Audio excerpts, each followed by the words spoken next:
Good afternoon. Excellencies, distinguished guests, and friends, I warmly welcome you to this conference on large-scale reform in Uzbekistan and Uzbek-India relationship organized by Tillotoma Foundation. I am Abhirupa Datta, Technical Coordinator, Tillotoma Foundation. Tillotoma Foundation is a global organization working in the areas of international relationship, financial, environmental, scientific, strategic, and defense policy. This conference is being organized in association with the Embassy of Uzbekistan in India. Let me specially thank His Excellency Dr. Dilshod Akhatov, Ambassador of Uzbekistan to India. I also thank all the distinguished speakers from India and Uzbekistan at today's conference. Let me now request His Excellency Dr. Dilshod Akhatov, Ambassador of Uzbekistan to India, to kindly deliver his address. Sir. Thank you very much. Good afternoon, dear friends, distinguished guests. It's a great pleasure for me to welcome you all to the conference titled Large-Scale Reforms in Uzbekistan and Uzbek-India Relations. To start with, I would like to express my sincere gratitude to Mr. Soham and other officials of the Tillotoma Foundation for the initiative and dedicated work in organizing this event. And my special thanks to Mr. Babakhodjaev, Rector, Tashkent University of Information Technologies, Ms.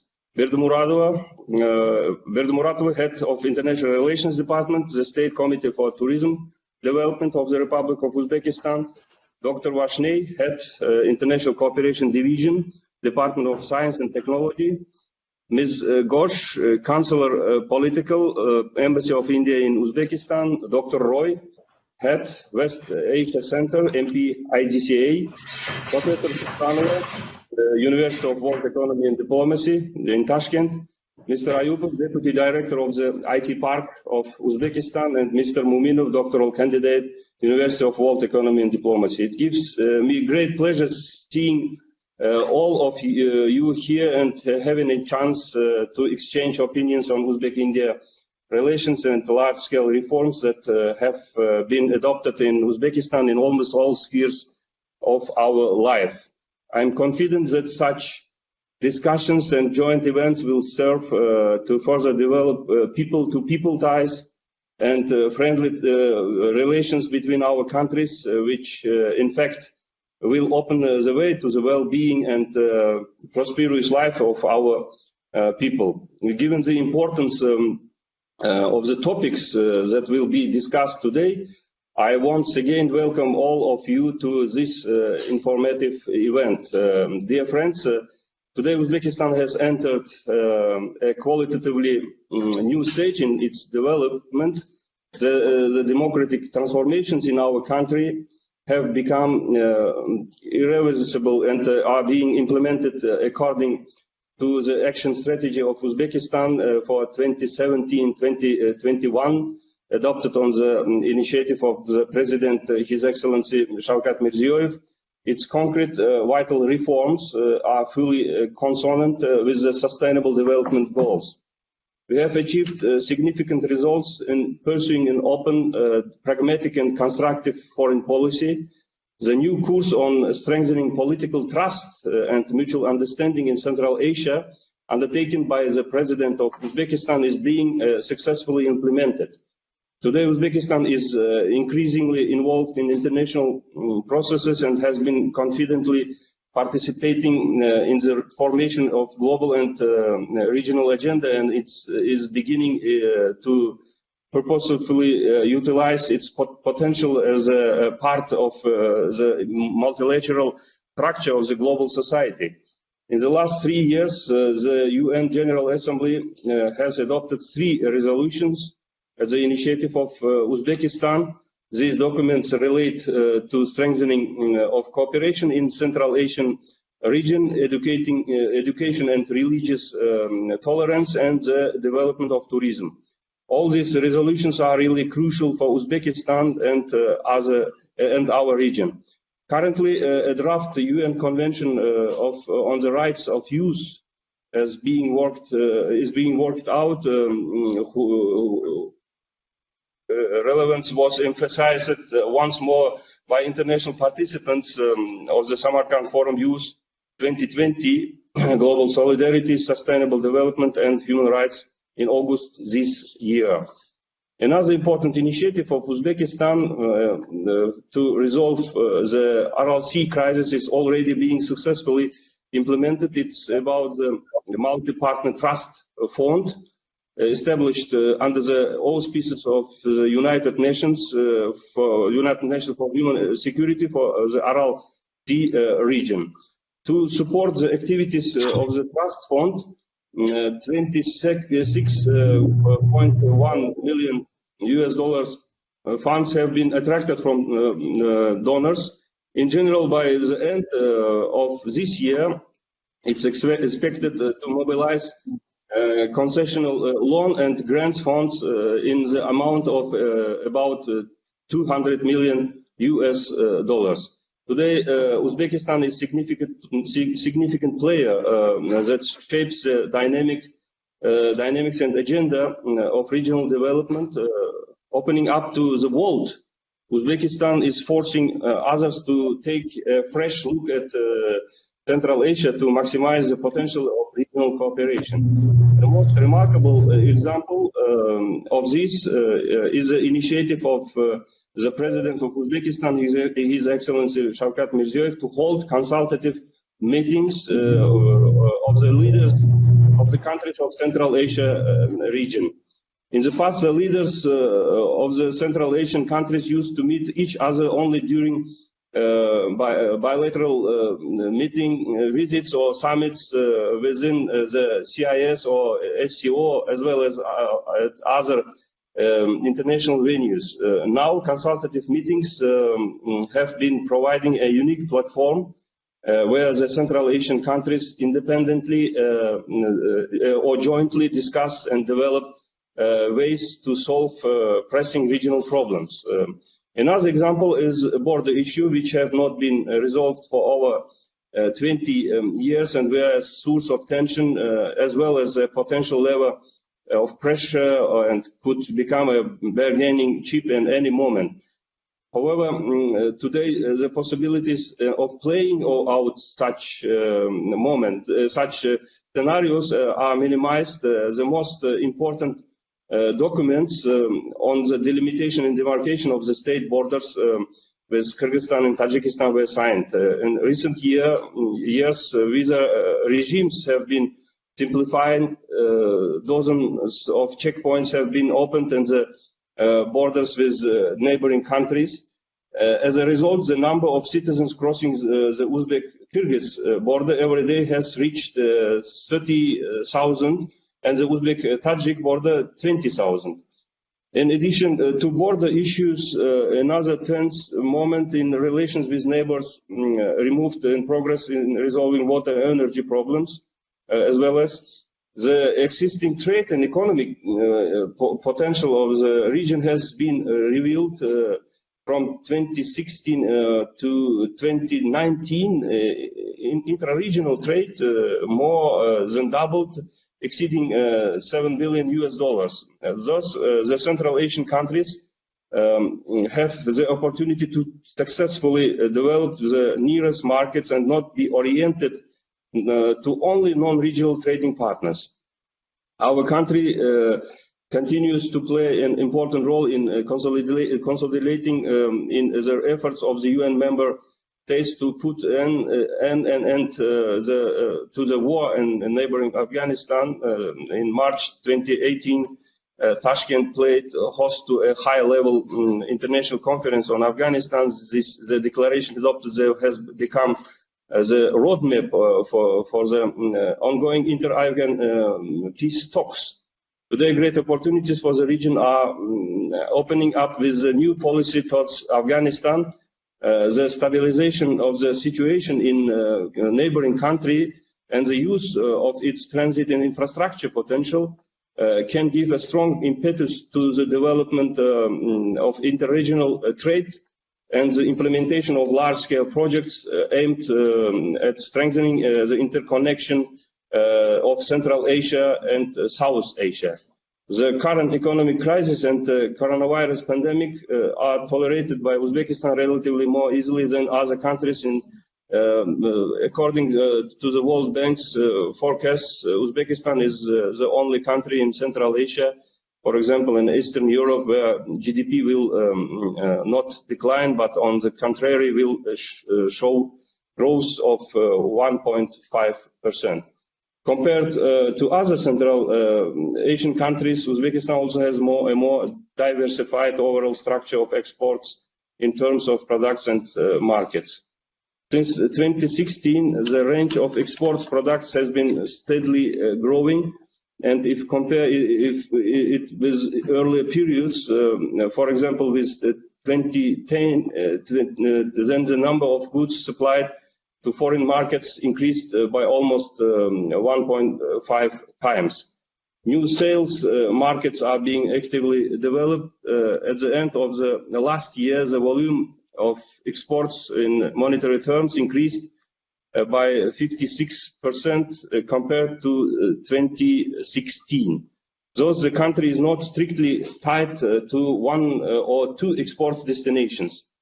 Uzbekistan is also not critically dependent on any one export commodity.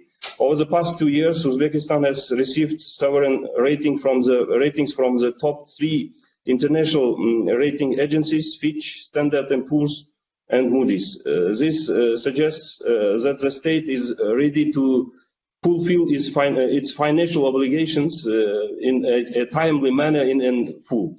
At the same time, the entire economic system is being liberalized. New opportunities are opening up for investment and implementation of projects in the real sector of the economy. Fundamentally different business climate is being formed. Also, investors get guarantees, which means that their confidence in the prospects and of investments in the country increases. Since 2016, the volume of foreign investment and loans in fixed assets has almost tripled. Their geography has also expanded from 51 to 82 investing countries, including international financial institutions. In general, it should be noted that the listed examples are not an attempt to build a perfect picture or more, of course, away from the reality. Objectively, it must be admitted that the strategy being implemented also carries certain risks and costs. For example, simultaneously with the expansion of exports, there is an increase in imports. However, all these risks are acceptable, expected, and controllable. Imports are growing due to an increase in the supply of technologies and equipment needed to modernize the economy. Dear friends, shortly taking this opportunity, let me briefly and shortly inform you about the current developments in Uzbek-Indian relations. India traditionally occupies a special place in our country's foreign policy. The Uzbek-Indian strategic partnership is seeing its dynamic and firm rise. This is testified by high intensity of bilateral official contacts, including the visits of the Prime Minister of India, His Excellency Mr. Modi, in 2015 and 2016 in Uzbekistan, and state visit of our President, His Excellency Mr. Shavkat Mirziyoyev, to India in October 2018, and his participation in the Vibrant Gujarat International Investment Conference in January 2019. High-level discussions during those visits led to signing of several agreements covering the areas of security, military education, science and technology, health, agriculture, pharmaceuticals, and etc. In the framework of reached agreements during the high-level talks, active exchange of several business and government delegations have taken place for the last 2 years. I'm happy to note that we have very active mutual exchange between Uzbekistan and India at all levels in which the new formats and mechanism of cooperation ties are put in place. We have been successfully developing cooperation between foreign policy institutions of our countries, as well as a dialogue on international problems, including the one in the framework of the United Nations and the Shanghai Cooperation Organization.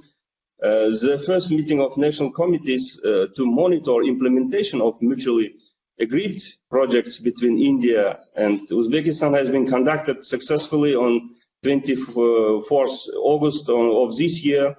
The tendencies of strengthening regional cooperation in Central Asia are opening up unprecedented opportunities for multifaceted deepening of interactions of the countries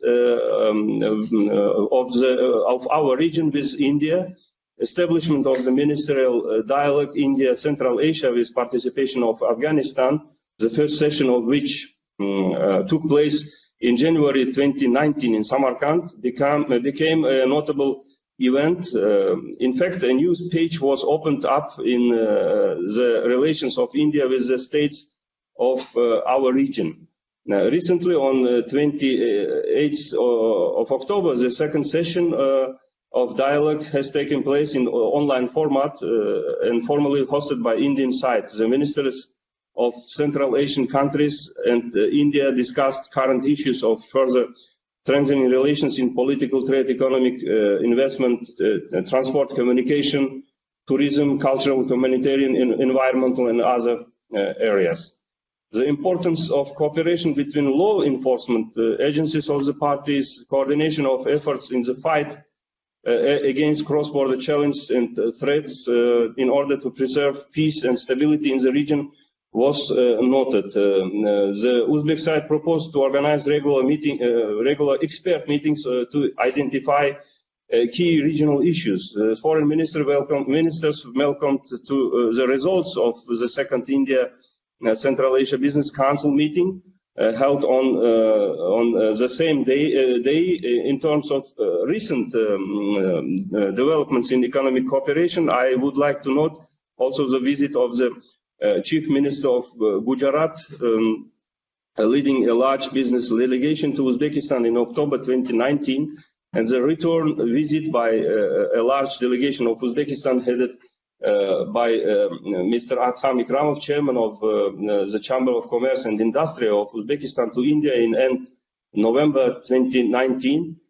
These visits have led to signing of 23 B2B and B2G MOUs for cooperation between India and Uzbekistan in a large of sectors, including agriculture and technologies, agri-processing, textiles, automotive sector, pharmaceuticals and healthcare, IT, innovation and education, energy, mining and jewelry sectors.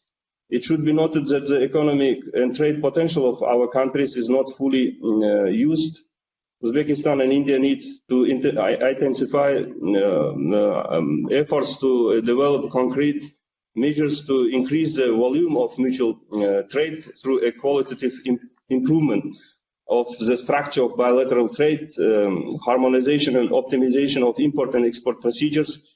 In this regard, joint feasibility study, for example, for a preferential trade agreement will seriously contribute to this direction. I would like to note that both Uzbek and Indian sides have been actively looking at the wide range, variety of products of facilitating agricultural exports, which is very important in subsequent increasing of mutual trade volumes. We are interested in maximum carrying out the available enormous potential of partnership between Uzbekistan and India. In particular, Uzbekistan may turn into an important direction for Indian capital exports to mutually beneficial projects in such spheres as energy, medical and pharmaceutical, textile and leather industry, information and communication technologies, tourist infrastructure, construction, agriculture. Uzbekistan is highly interested in the successful implementation of joint cooperation projects in the fields of pharmaceuticals, healthcare, education, as well as social and infrastructural developments, etc. I am sure that the signing of bilateral also investment treaty between our countries will be a game changer in exploring untapped potential in this area.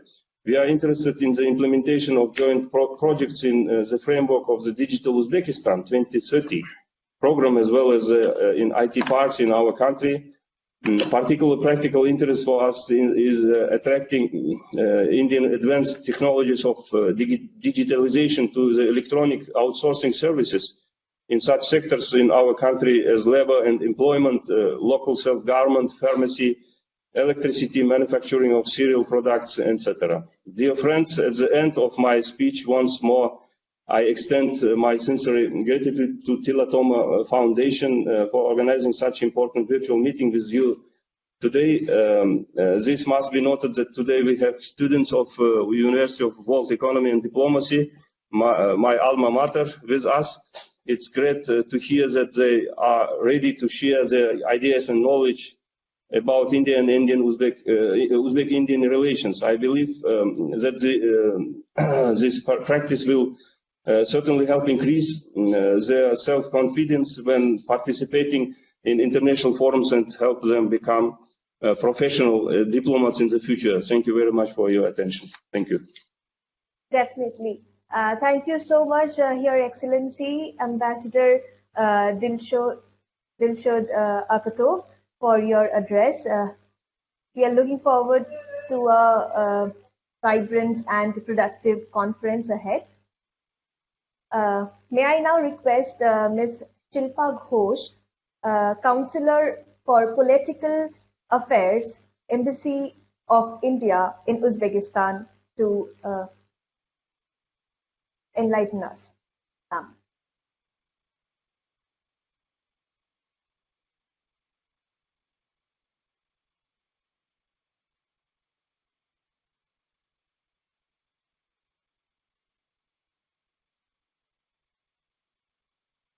You are not audible. Ma'am, you're not audible. No, ma'am, you're not audible.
Ms. Ghosh, can you hear us? Yeah, we are unable to hear you, unfortunately, although your audio is on. Ma'am, maybe if you could use a headphone, then because I was facing the same problem.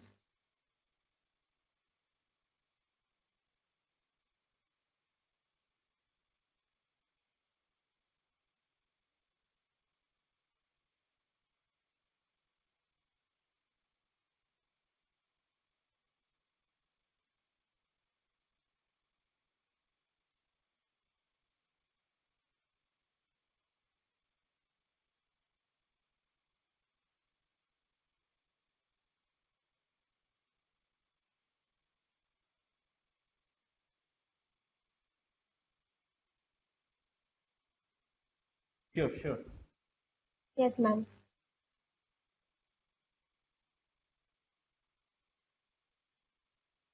I think in the meantime, maybe we can request Dr. Meena Singh Roy to make his presentation. Dr. Roy, if you could kindly.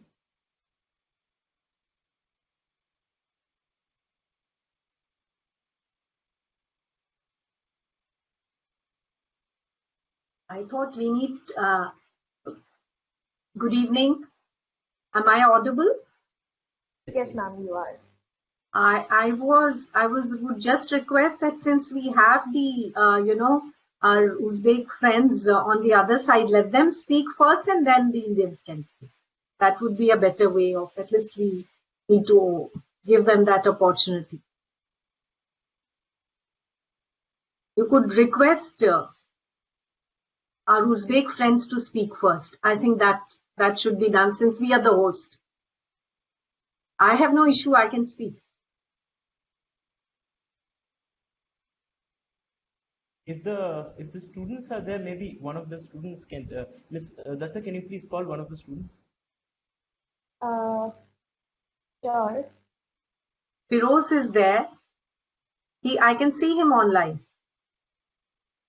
Actually, you know, we wanted the embassy because I have our speech to the foundation. We have something to say. Then we would request the officials to come after that. Actually, after our speech is done, that is what.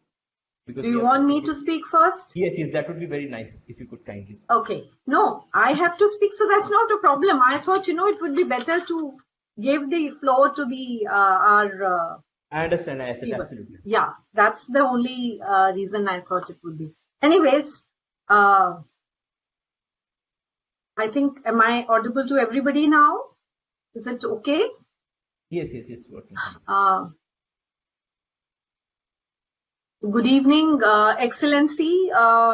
Good evening, friends. And once again, I'm back on Tillotoma Foundation. So thank you very much for, pushing me to my very favorite region, which is Central Asia. And this is a region which is very close to my heart, actually. And particularly when we are talking about Uzbekistan. So my first visit in the region was to Uzbekistan in 2001. And since then, I've been working very closely with the officials, with students, and let me say, the roots of India-Uzbek cooperation go back to so many years. I think we can go on counting the number of years that we've been associated. But so that strong foundation really gives us a very, very, good opportunity to build on those strengths. We were also, very closely cooperating with Uzbekistan when it was part of the former Soviet Union. So our relations, the foundation is so strong that, it doesn't take much time for any Indian who has visited Uzbekistan or any city of Uzbekistan. The moment we talk about Samarkand and Bukhara, I think as a kid, you go back to the school books and you can find the very, very strong linkages that we have enjoyed in past. But my point, the point that I want to say that today we have a new India and we have a new Uzbekistan. And we have moved very fast, though in past there were, many ups and downs. Our relationship went up and then for some period it wasn't that strong. But I guess this happens. And today when we see the effort being put by the present government to re-energize our cooperation with the Central Asian republics, the Uzbekistan remains the key pillar of our cooperation. We have been talking about enhancing our cooperation in the extended neighborhood. But I think when we look at the present India-Uzbek relationship, we have to give credit to the leadership in both the countries. We have to give credit to the officials on both sides, whether we are talking about the Ministry of External Affairs, our joint secretaries, and our ambassadors, both the sides. So I think, the contribution of the officials, the academicians, our students, and, the people-to-people contact has really provided a new momentum of cooperation to India-Uzbek relations. As I said, the basis is very strong, but as a researcher, I would say we've always argued that the political level, at the strategic level, it has been a very, very strong understanding between the countries. From my point of view, the weak link of the cooperation with the Central Asian republics has been the economic side of it. And I think that is where the strength of the meaningful cooperation lies.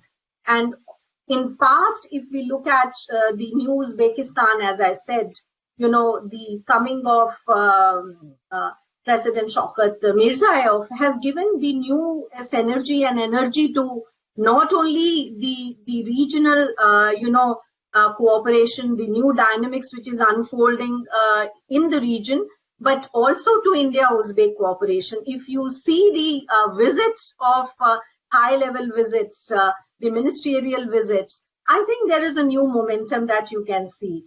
Much has been, said about the new reforms which are happening, which are still unfolding within Uzbekistan, whether we are talking about judicial reforms, economic reforms, political reforms, the new foreign, the new foreign policy and the elements of it, the regional, initiatives which, President Shavkat Mirziyoyev has taken, is phenomenal. It has changed the image and the perception of Uzbekistan, not only in the region, but globally. So Uzbekistan today, the economic reforms and the various dimensions of, changes, and I have been witness to some of these, changes personally during my visits. I mean, during my visit to Fargana Valley, I have seen the sea change that has taken place within Uzbekistan, whether we talk about infrastructure, the road, the connectivity, whether we are talking about the music, cultural centers, the music schools, the sports school. I think, there is so much to learn also. Whether we are talking about the art and the culture, there's so much to learn, from them. And I think that was a lifetime experience for me as far as the visit. So there is so much when we talk about culture, connect, traditions, the goodwill which Hindustan, enjoys in Uzbekistan is phenomenal. I don't think you get that kind of acceptance anywhere in the world. And I think, when we are talking about the initiative of present government in Uzbekistan, again, our Excellency had referred to the border, problems and the border management, the border issues have all been addressed today. So, and at the regional level also, all the countries are looking towards Uzbekistan. There is so much to learn. And, so the new positive developments within Uzbekistan region, within the region has opened, many new opportunities for India and Uzbekistan to actually, go ahead with the cooperation. So the one very important, our security and defense cooperation, is moving very fast. If we look at various agreements signed during our, Raksha Mantri, Shri Rajnath Singh, we can see, there are joint productions that we are looking at. There are many training programs, I mean, what we call the defense diplomacy. So there's a huge potential when we are talking about the security and defense cooperation, and I'm glad that there is a fast movement on these aspects. One important point that I want to bring here to basically talk about our cooperation in the counter terrorism, extremism, and the experience and the way Uzbekistan has handled it. And here again, I would bring the President Mirzayev's emphasis on Uzbekistan's distinctive traditions of modern Hanafi Islam by launching, national idea of enlightened Islam. Now, there is so much to learn. There's so much of similarity when we are looking at these initiatives. And I think this is something which is very, very important aspect. The way Uzbekistan has handled the problem of extremism and terrorism, and how various initiatives and International Scientific Research Center of Islamic Learning, in Bukhara, and an Islamic Civilizational Center in Tashkent. Now, these are the initiatives which give you so many ideas where both India and Uzbekistan can work together, and there is so much to learn from each other. I mean, if we look at the broader contours of the engagement, we do have the Joint Working Group on Defense Cooperation, Military Assistance and Training, capacity building when we talk about strategic and anti-terror, areas where we are sharing intelligence, regular, interactions between ministries and defense equipment exchanges. These are some of the existing, areas of cooperation that we already have, and there is a new push which is given to these areas. But where do we go from here? How can we, really enhance our cooperation? As I said, there is a unique way through which Uzbekistan has addressed the problem of the extremist ideology. And I think there's a mohalla system where, they have been engaging youth. And one very important aspect that I would like to bring to the notice to our members here, that let's see, Uzbekistan has 35% of its population is under 16, and about 62% of its youth population is under 30 years. And we do have in India a vibrant youth. Now, this is the strength of both the countries. And this is where the focus of our cooperation should be. And why I'm saying this is because there is a need for the younger lot to meet.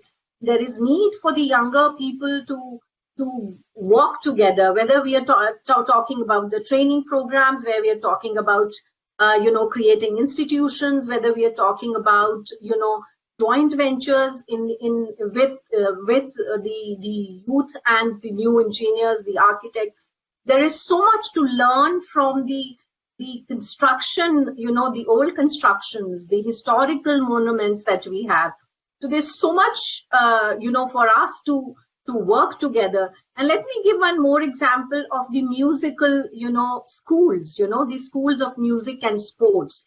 The soft power that we've been talking about, and this is on both the sides. This is where, the Indian, musicians have to travel more to Uzbekistan, and the Uzbek musicians have to travel to India more frequently, more engagements, and I think there is no substitute to the greater cooperation between the youth. As far as the older lot is concerned, there has been that connect. But what I feel, if you don't connect with the youth, then you lose that momentum of cooperation, which has had such a civilizational historical basis. Let us talk about, the fruits and the dry fruits. It was an eye-opener for me for the first time in 2001 to see the dry fruit market in Tashkent. I mean, this is something where, India and Uzbekistan can really strengthen its, trade. That is, yes, there is an issue of connectivity, but I think there is a way of doing it either way. We have been focused on connectivity, and I'm sure the Afghan initiatives to, have the connectivity with the Uzbek initiative to engage Afghanistan, and the major conferences that they've done on Afghanistan, and the other initiative of connecting Uzbekistan with Afghanistan and beyond. We are looking at Chabahar. So I think this is the connect which can be very, very beneficial. We do have, the push which is given to the International North-South Transport Corridor. But despite that, I think the direct connection from Uzbekistan, Afghanistan, Chabahar, and Uzbekistan can go a long way when we are talking about these connects. Food security, setting up of the joint plants, are something which will go a long way. And once again, as I said in past when we were talking about West Asia, here again, the private sector would be much more willing to establish, the Tatas, the Reliance, and these are the big business houses which need to move into Uzbekistan today with the kind of reformed Uzbekistan. So I think there is a need for greater. We do have business meetings, the council and all, but health sector, again, I'm saying here, this is where we could think about, the private, institution going and opening up of the medical colleges, the joint health facilities. And here again, especially, we would look at the traditional medicines, which are very, very popular everywhere, whether we talk about the Ayurveda or yoga or the Indian spices. I think this is one. Excellency spoke about the digitization and how India can contribute there. So we need to look at these aspects, and I only see the positive, aspect of the relationship. I don't see any, negative sort of element when we talk about India-Uzbek cooperation, be it people to people.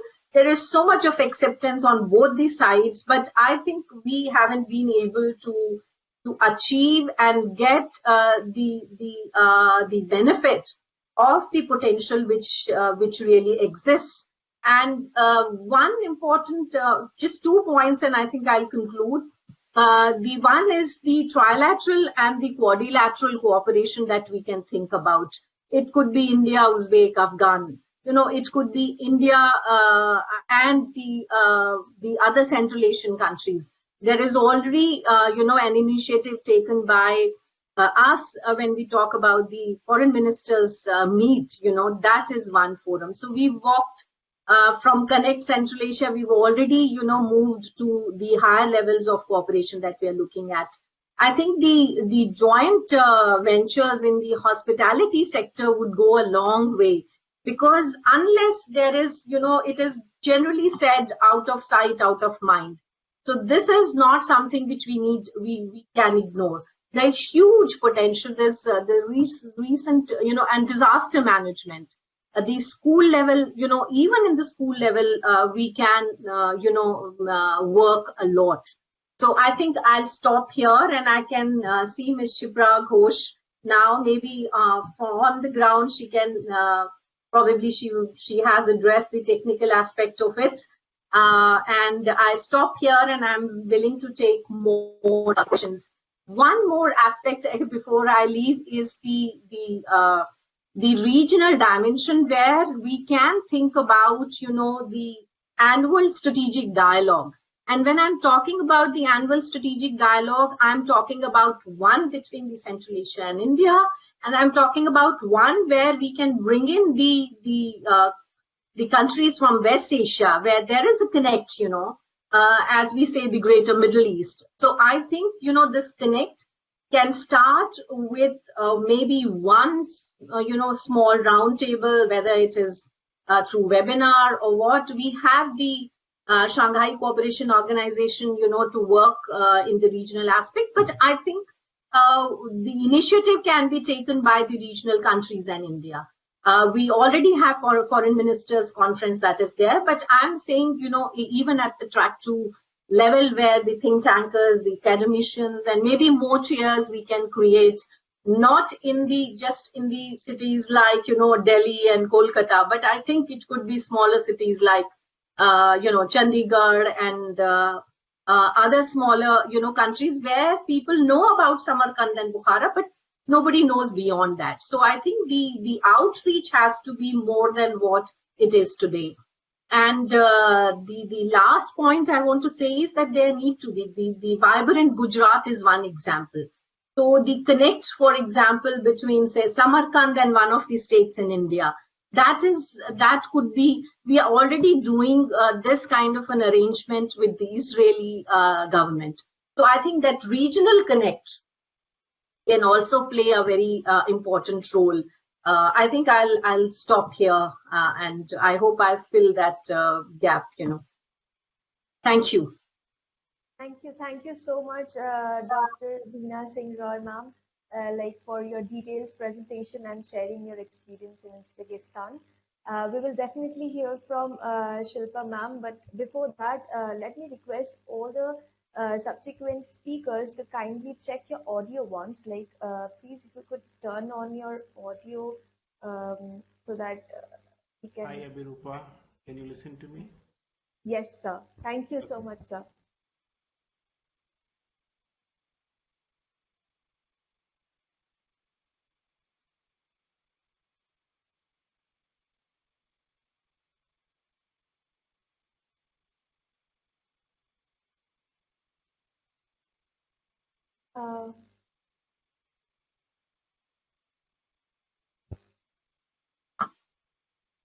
Hello.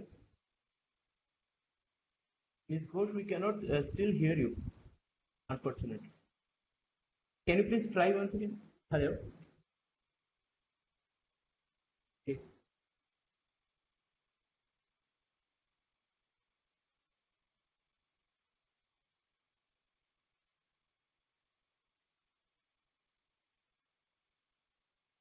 You can look at the situation once more.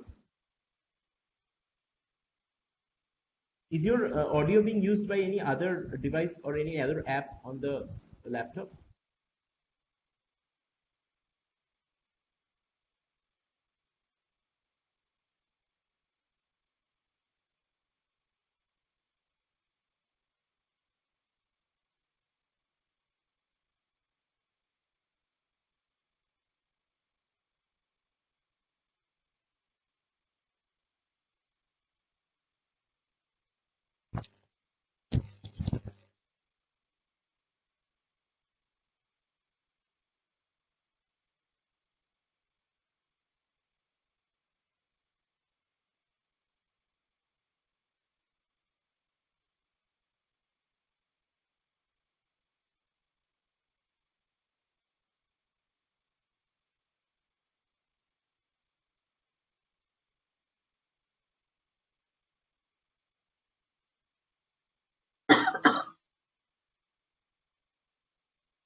Let me request Mr. Soham Das. Hello, Ms. Ghosh, can you please check once more your audio? Yes. Hello. Hello. Okay. We are unable to hear you. I think she's still having some problem with audio. Okay. Yes, Let me request. Yeah, please. This is the disadvantage of digitization. Yes, sir. Maybe Ms. Datta, please request Mr. Sarvar Babakhodjaev from the Tashkent University of Information Technologies to kindly address us. We would be glad to hear you. Now we can hear you. Ms. Ghosh. Sorry, Mr. Babakhodjaev, Ms. Ghosh's audio is working now. I think we can hear her now. So please you can hear me, right? Yes, I can. Yes, you're audible now. What a relief. As Dr. Meena Singh Roy said that, these are the disadvantages of distance connections. A very good afternoon to everyone, especially to His Excellency Mr. Dilshod Akhatov and to the organizers of the Tillotoma Foundation Thank you very much for this chance for the Embassy of India to participate.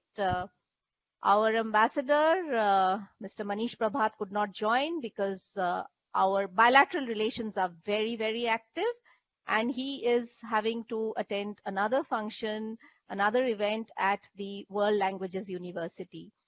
So I think that already sets the tone for an idea of how our bilateral relations are going. He took over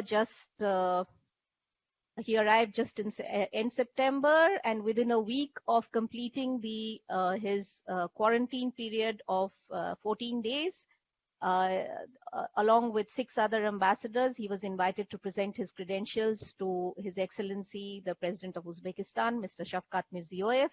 It was a great honor to have this privilege of presenting credentials within just a week. I think that too is symbolic of the importance that both countries attach to the relations with each other. This session, this particular webinar is supposed to be on the development of Uzbekistan and on Uzbek-India relations. I think the way Uzbekistan has been developing has been very concretely outlined by His Excellency the Ambassador, giving all the technical details and the data.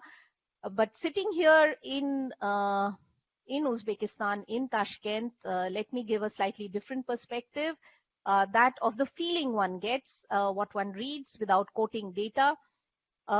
Just 2 small examples. One is that I arrived here in late January 2017, and soon after President Mirziyoyev had taken over, and in September 2017, one of the very fundamental economic and financial reforms was introduced, the liberalization of the currency, foreign currency, and it was done in the smoothest manner possible.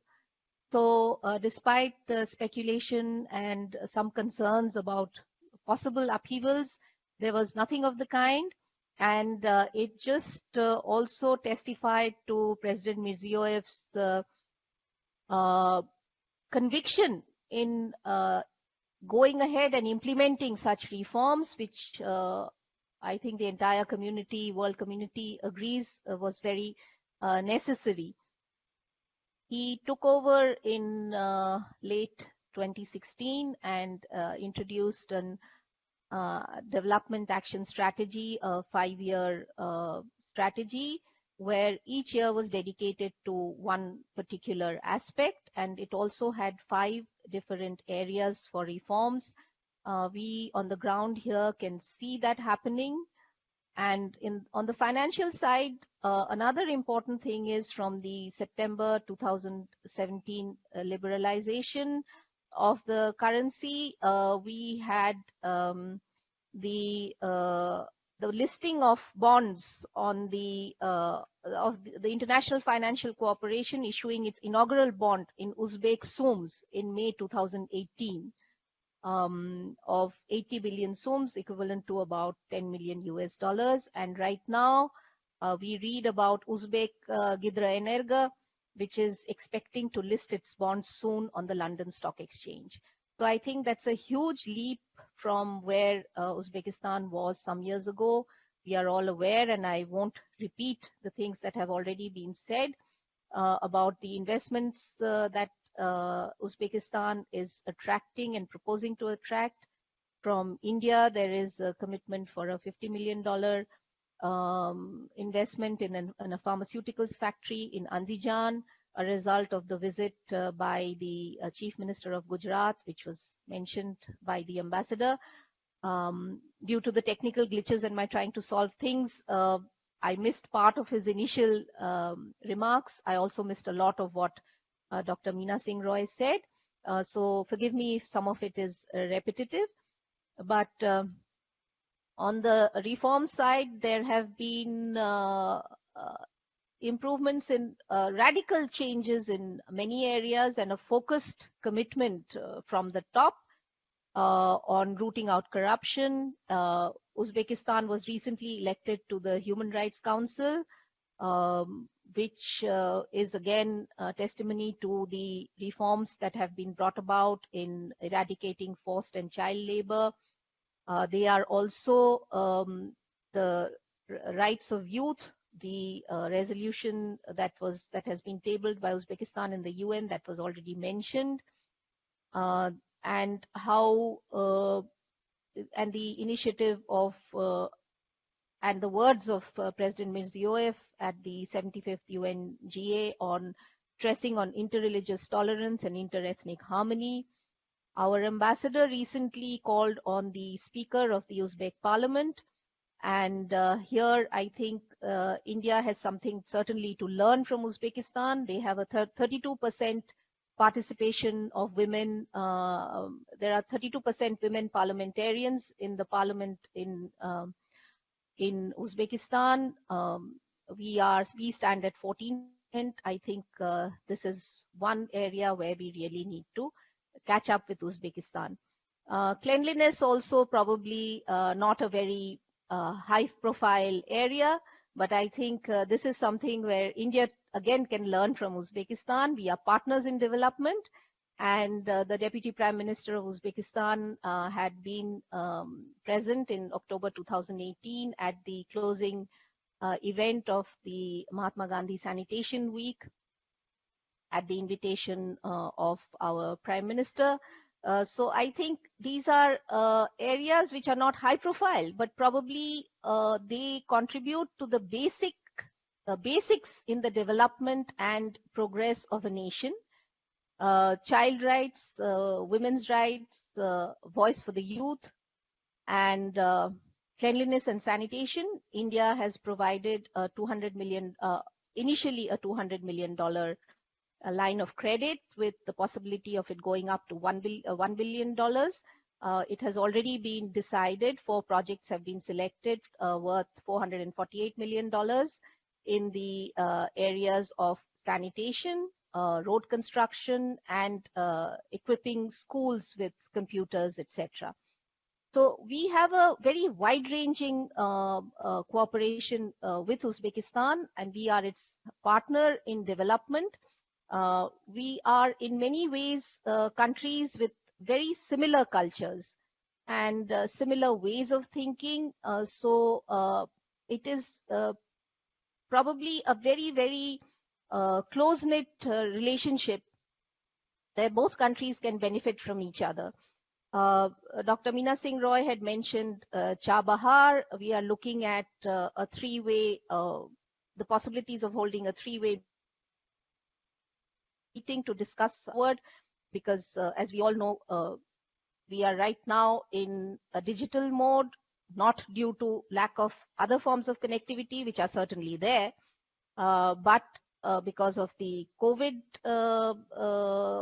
pandemic, where we have also cooperated. We had sent a consignment of medicines to Uzbekistan, facilitated the supply of more, and connectivity is important. Digital, as we know, has its problems, and you certainly cannot send goods through digital means. Maybe in the 22nd century that might happen, but right now we are not there. So India is keen on Chabahar becoming more operational, but probably this was commented upon by someone that our governments need to do more. We do agree on that, and we are working on it. In the area of other investments, we have an Indian company that is investing in real estate in Namangan, coming up with a housing and a housing complex that would include many other facilities. We have also we are also working on high impact development projects, small projects, very small projects in a variety of sectors, especially the social sector, in housing, in education, in healthcare, where we will be partnering Uzbekistan as it moves ahead. In the area of security, we have, as was already mentioned, we had an India Central Asia, the second dialogue, with the participation of Afghanistan. We are ready to partner Uzbekistan and support all its efforts in this direction, which have been bearing fruit since the Tashkent Conference on Afghanistan of March 2018. We are working on a bilateral investment treaty, a preferential trade agreement. We hope that all these will fructify in the near future and will lead to further an increase in our trade volumes. A target of $1 billion was set by our leaders at a little over 350 million. We are a little behind our target, to put it mildly. But in fruits and vegetables, we have made some progress. Bananas and mangoes can come into Uzbekistan. All the necessary documents are in place, as India can import lemons and melons, and we are working on a whole series of other vegetables and fruits, which both our countries, being very good fruit and vegetable growing countries, can exchange. In the immediate recent past, we have had a seminar just yesterday, a defense industry seminar. So our cooperation is limited not just to economic and political ties, which have already been elaborated by Ambassador Akhatov. So I will not go into those details. We have had regular meetings at the high level starting from 2015, both bilateral and on the sidelines of multilateral meetings.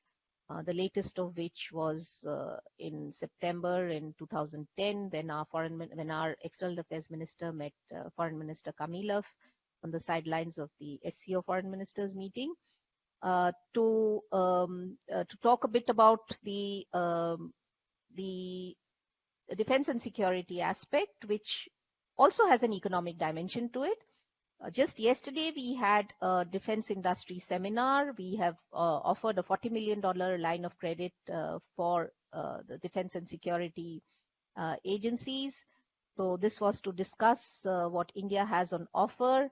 The participants were the Society of Indian Defense Manufacturers, which is one of the organizations under the Confederation of Indian Industry. We had our government departments from the Ministry of Defense participating. We had a good representation from the Uzbek side, where we had the State Committee of Defense Industry, the Ministry of Defense of Uzbekistan, the National Guards, the Ministry of Investment and Foreign Trade, the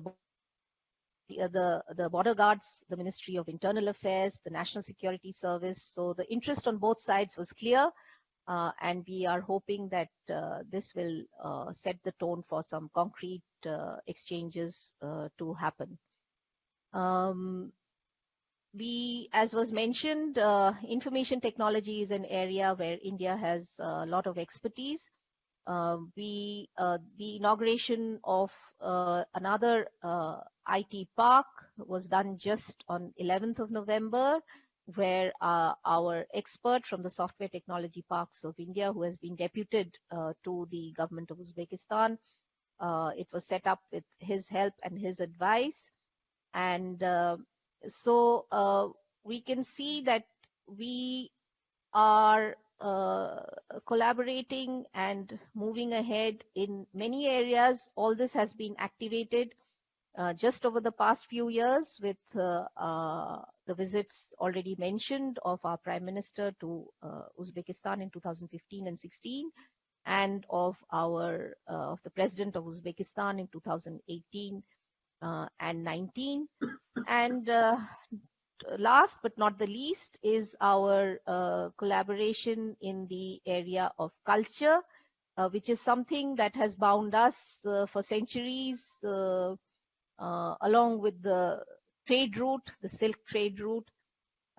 We have set up several India rooms in universities across Uzbekistan. We are in the process of trying to cover all 13 political entities, administrative entities of Uzbekistan.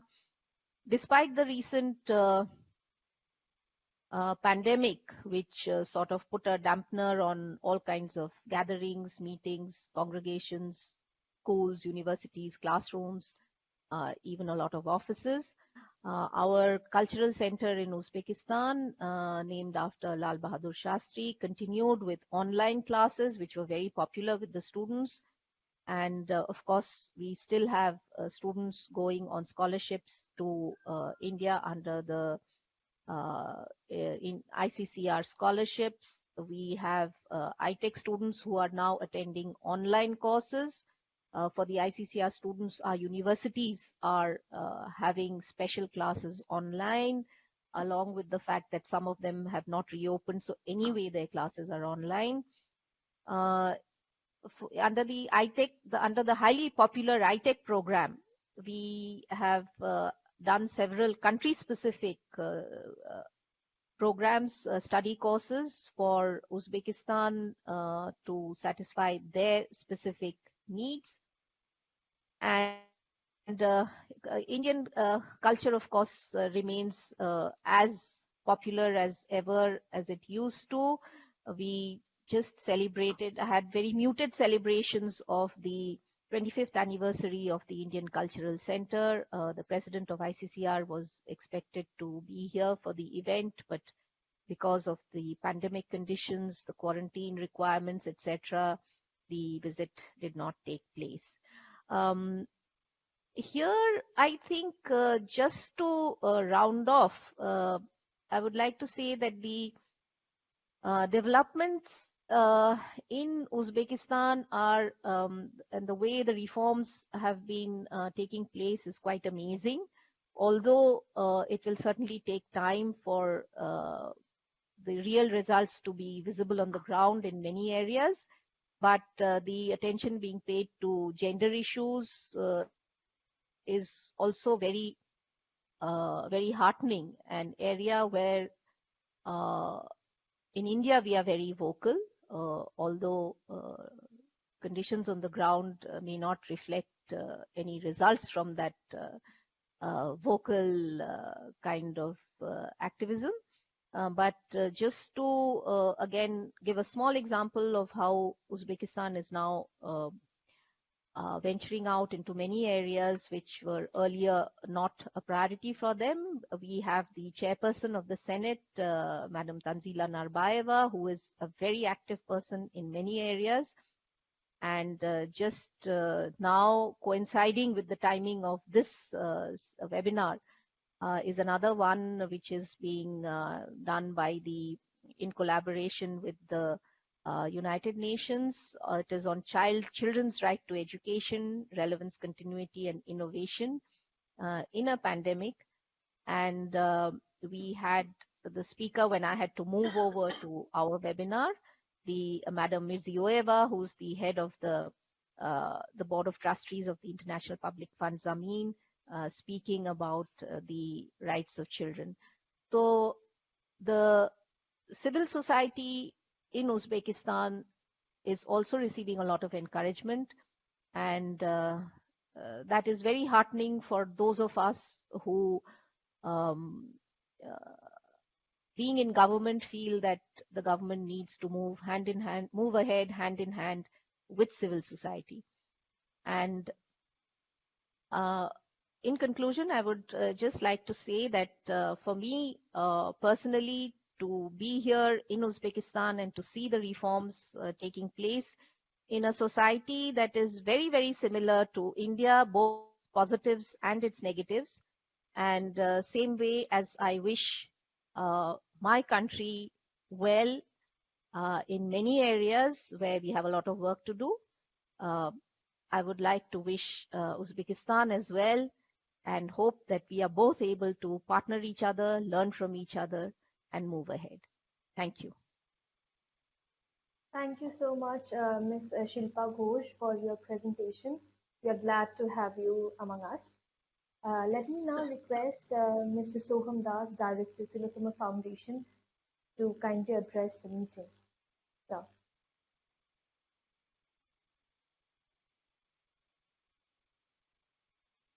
Soham Das. Thank you, Yes, sir. Sipra, for the introduction. I thank all the excellencies. It gives me great pleasure to address this conference on large-scale reforms in Uzbekistan and Uzbek-Indian Relations, organized by Tillotoma Foundation in association with the Embassy of Uzbekistan in India. My greetings and congratulations to His Excellency Mr. Dilshod Akhatov, Ambassador of Uzbekistan to India. I also thank the Embassy of India in Uzbekistan and Ms. Sipra Ghosh, Counsellor for Political Affairs, for being with us here. Uzbekistan is going through a positive transformation. Under the leadership of His Excellency President Shavkat Mirziyoyev, Uzbekistan has made great progress, particularly there has been significant improvement in the areas of human rights, gender diversity, education, science and technology, to name a few. Uzbekistan, as you all know, has the highest population among the Central Asian states. Government of Uzbekistan is focusing on improving the conditions for these people and giving them new and innovative opportunities. Uzbekistan today is attracting a lot of foreign investment, including from India. There is a great advanced industrial resurgence in the cities and towns of Uzbekistan. There are also significant efforts to maintain and promote the rich heritage and culture of Uzbekistan. There are important cultural and historical links between India and Uzbekistan. Today, India and Uzbekistan share a robust and mutually beneficial partnership, which is manifested through both bilateral and multilateral forums. Tillotoma Foundation is committed to our partnership with different organizations and institutions from Uzbekistan across different sectors. We have a very good partnership with the Embassy of Uzbekistan in India. Tillotoma Foundation has worked extensively on Central Asia and particularly on Uzbekistan. We have always had a very good experience while working with the different institutions of Uzbekistan. I want to highlight the importance of people-to-people contacts in this regard. In the areas of diplomacy and international relations studies, Tillotoma Foundation will soon be signing a memorandum of understanding with the University of World Economy and Diplomacy in Tashkent. The collaboration will enable joint research, sharing of experiences, exchange of research scholars, and hosting of international conferences. The collaboration will be in the areas of development, Central Asian studies, diplomacy, and strategic studies. I'm glad to note that we have Dr. Etibor Sultanova and Mr. Ilkhom Muminov from the University of World Economy and Diplomacy today at this conference. We are also very glad to have some students from the University of World Economy and Diplomacy, who I am told would also be speaking at this conference. We look forward to this strong partnership with the University of World Economy and Diplomacy, and I wish all the best to the students who will be speaking at this conference. Tillotoma Foundation is also in talks for a partnership in the sector of tourism. We look forward to working with the State Committee of the Republic of Uzbekistan for Tourism Development for a project on the beauty and progress in the renewed Uzbekistan of today, particularly highlighting the beautiful cities of Tashkent, Namangan, Andijan, Farghana, Margilan, Rishtan, Kokand, Samarkand, Bukhara, and Khiva. The project will help in the outreach of the reality of the renewed Uzbekistan and the amazing things it has to offer to a large audience globally.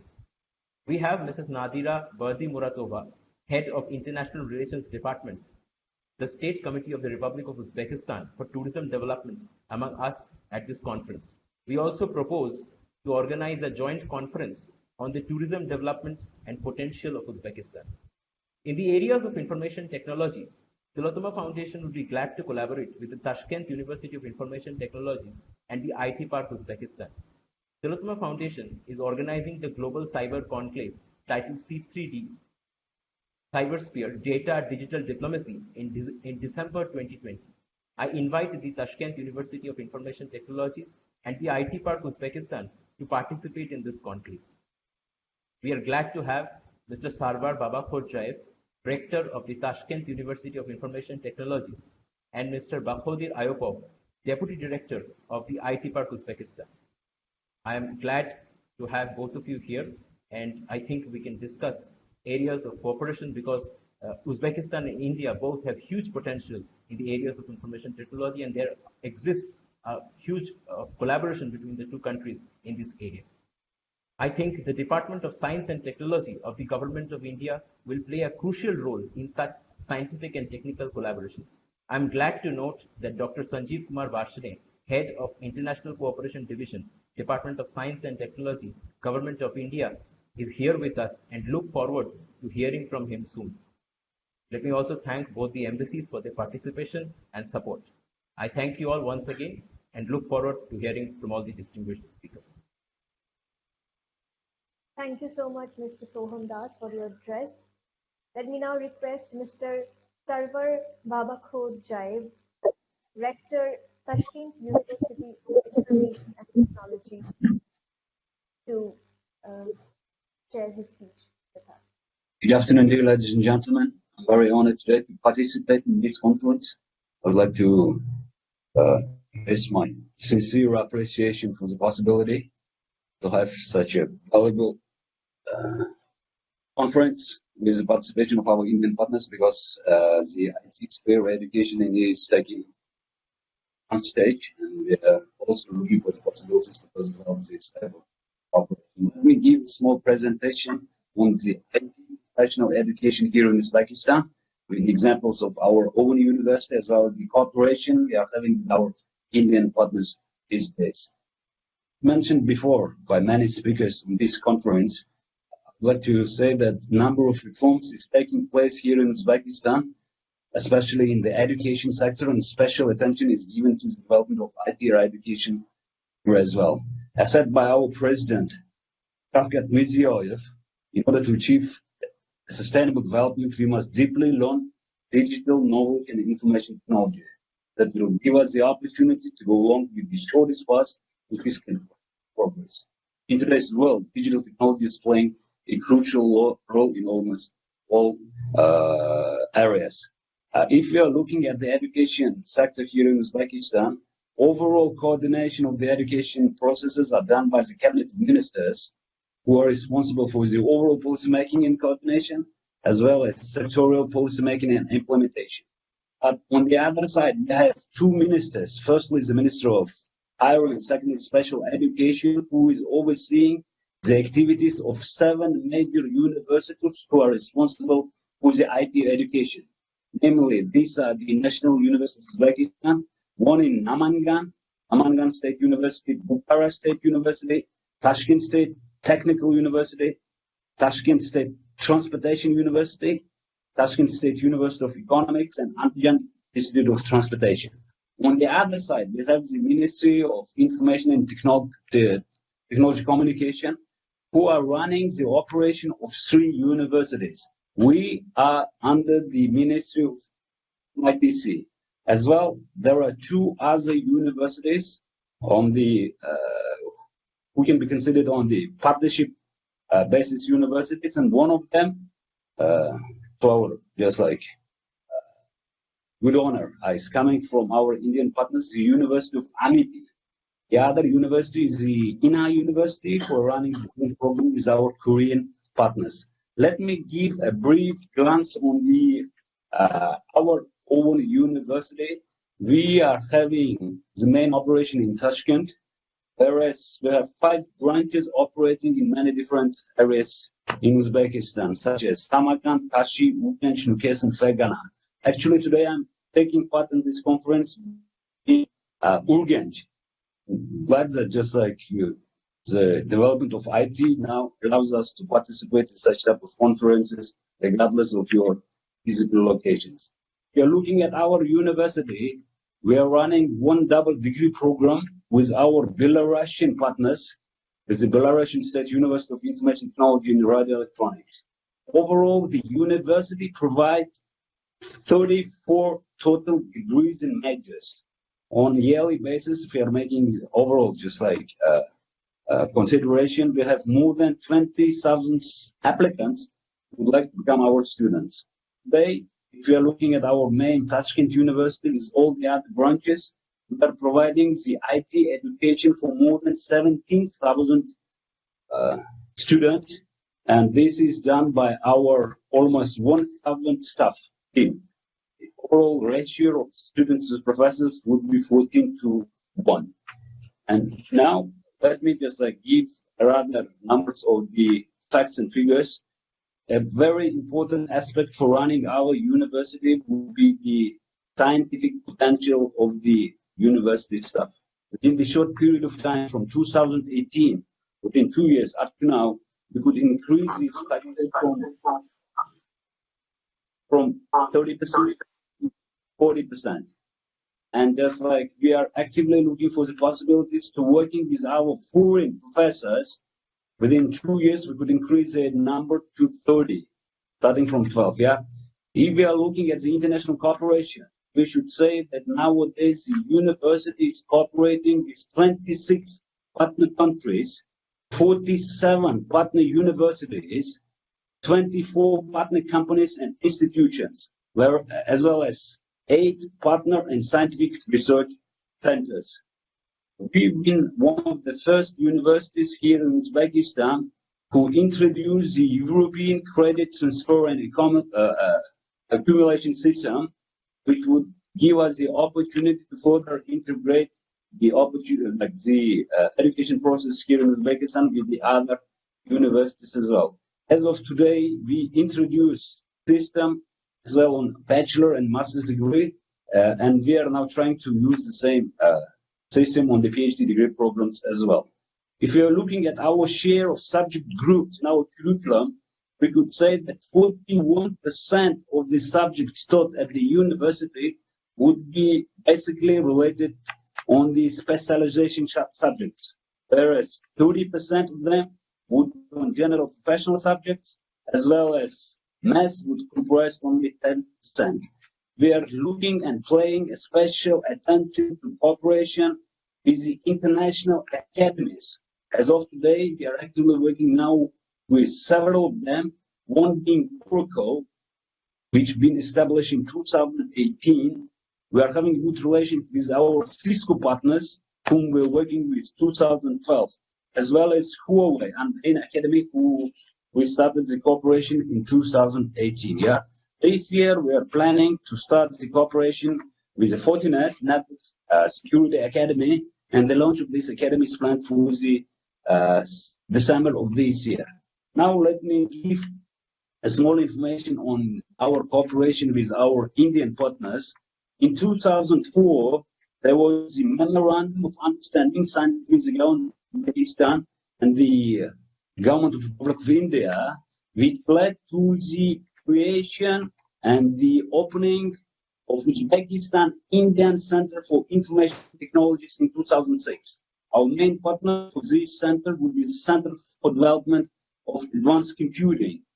And the cooperation has started in 2006, but later on in 2013, we signed an additional memorandum for which we had some modernization of Uzbek Indian Center for Information Technologies.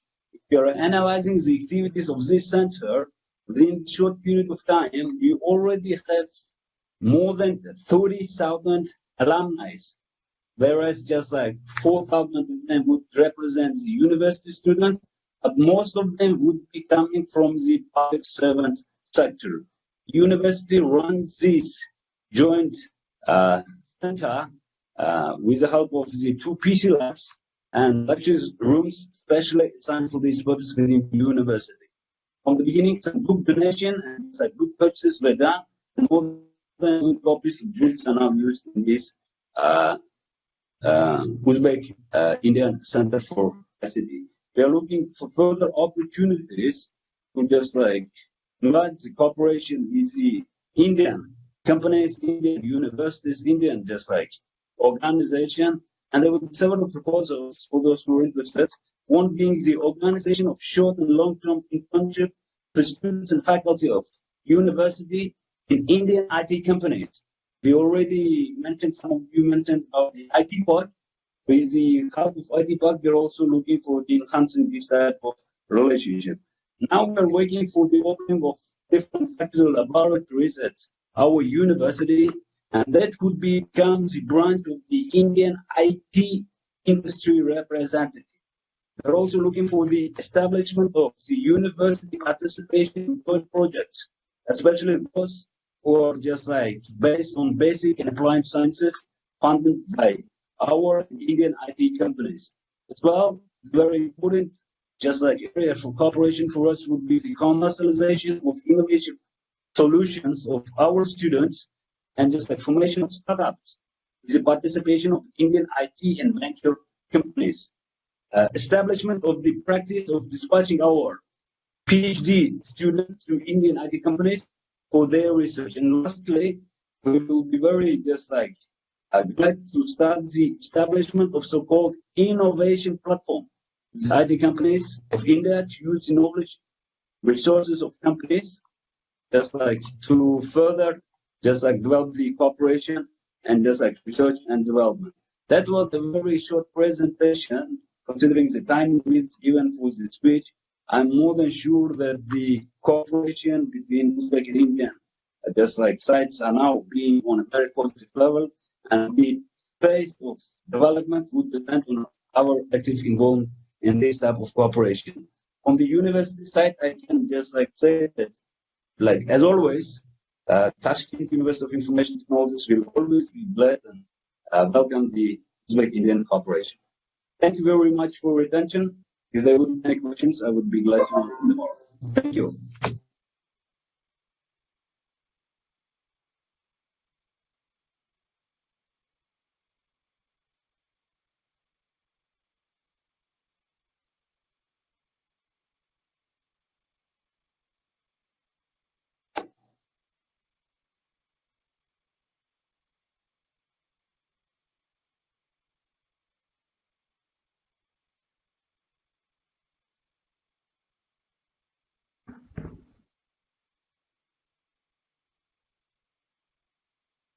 Thank you, Mr. Yes. Sarvar. Yeah.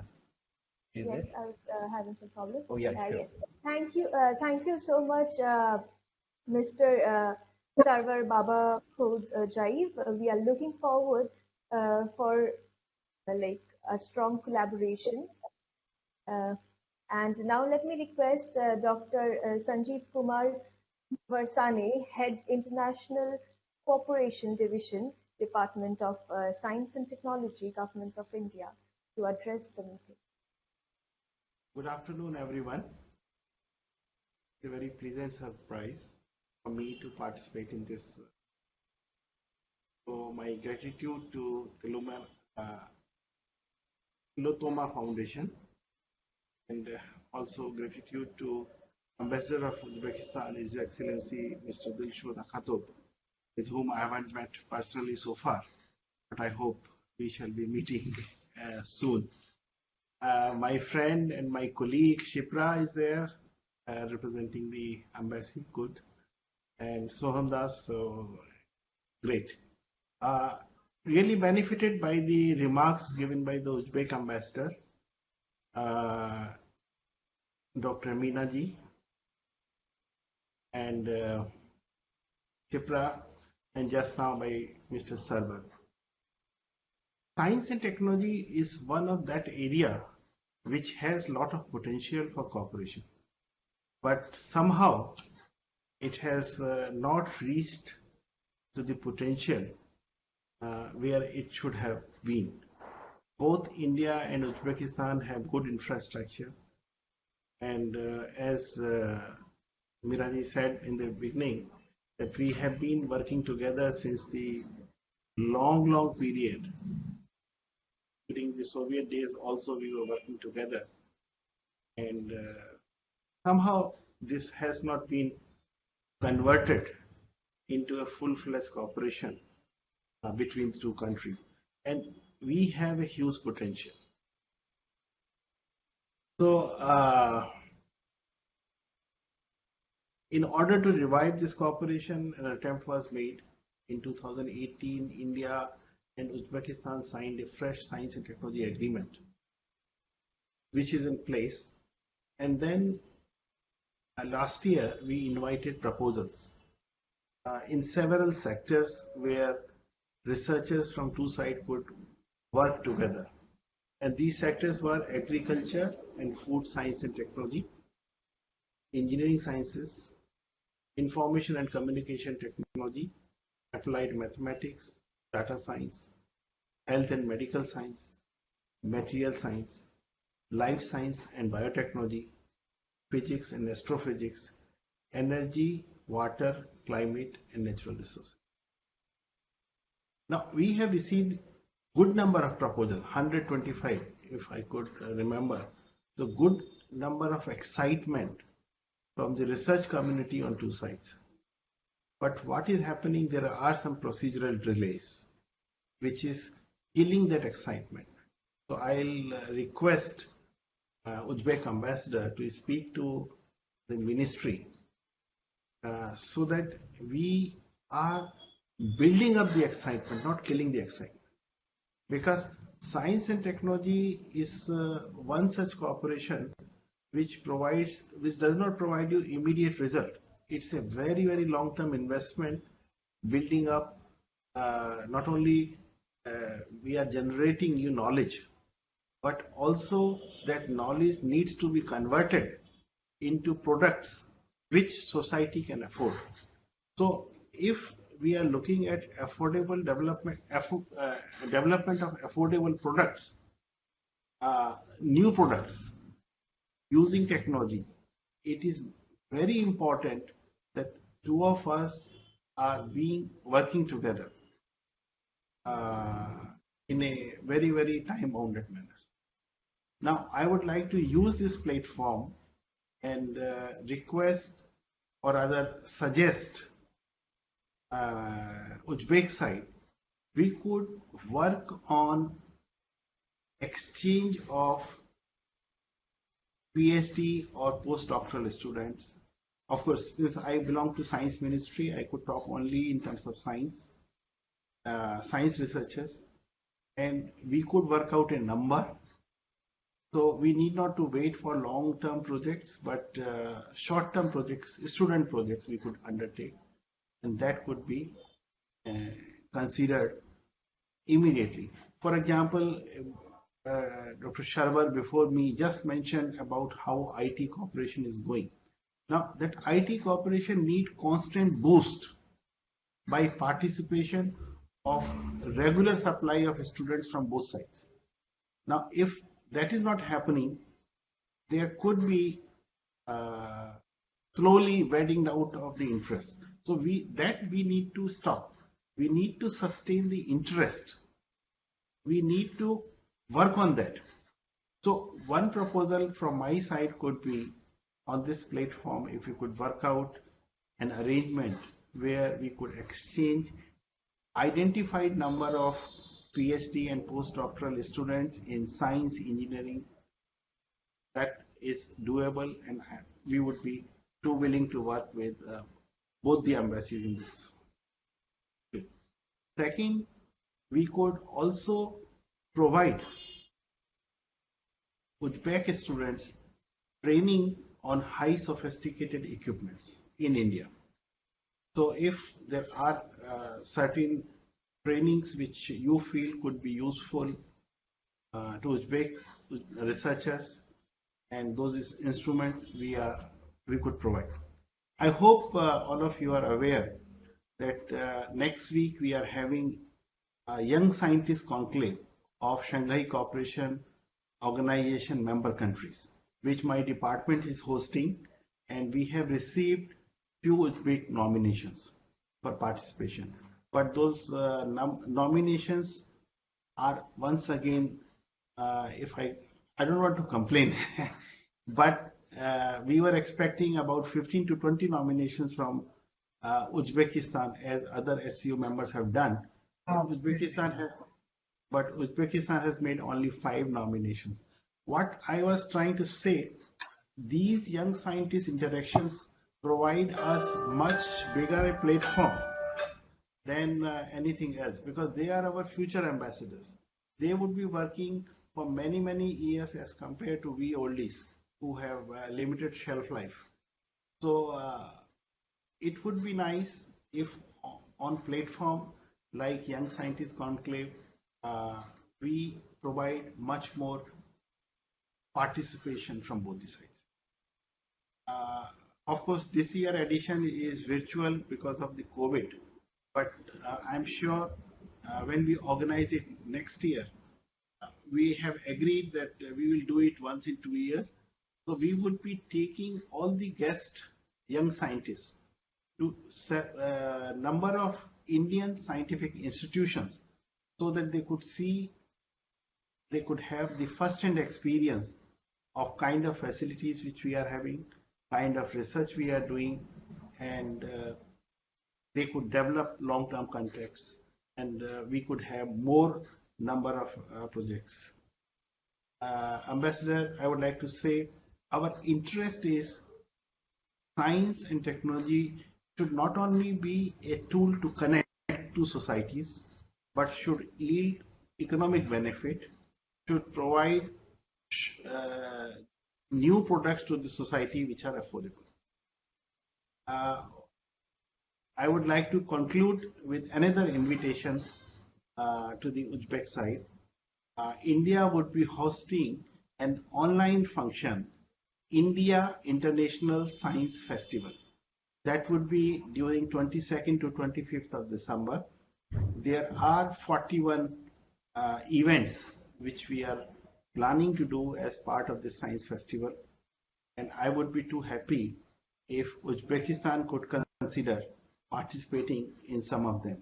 There are some events which are directly I'm coordinating, which includes a session on science diplomacy, meeting of overseas ministers and diplomats. So when we are talking about overseas minister, we are primarily talking about overseas science ministers, and we would like to have more participation. There are several exciting sessions in that festival, and I'll be sending details to both the embassies in this regard. And we would like to have Uzbek participating in our program, and we would also seek, if Uzbekistan is doing similar activities, Uzbekistan could consider inviting India at appropriate level. We'll consider our participation. Thank you.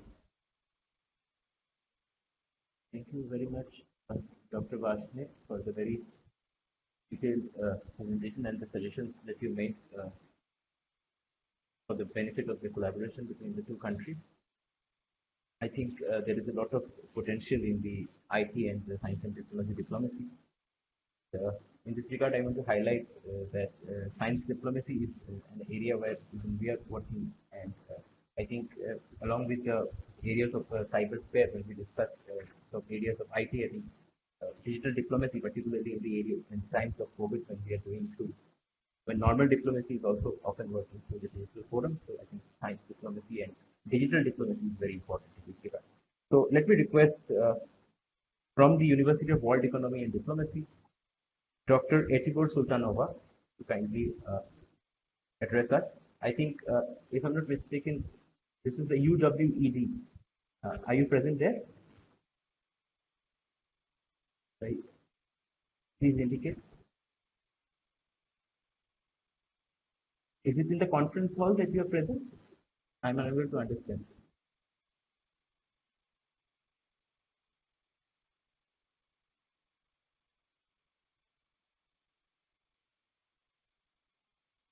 Is Dr. Etibor Sultanova present?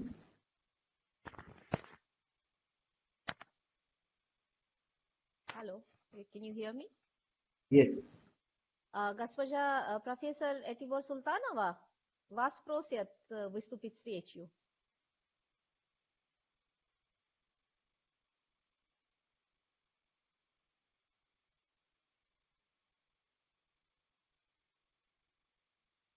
Профессор Султанова, просят вас выступить с речью.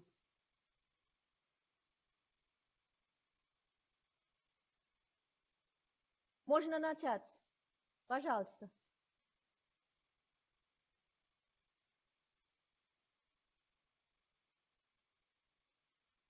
Perhaps she's speaking and not audible to us. Is she in the conference hall? I'm not. As far as I can make out, yes, that is their conference hall. And okay, so the first lady is Professor Sultanova. I think there are 3 of them there. I don't know if the audio is connected to this setup. Вам слышно?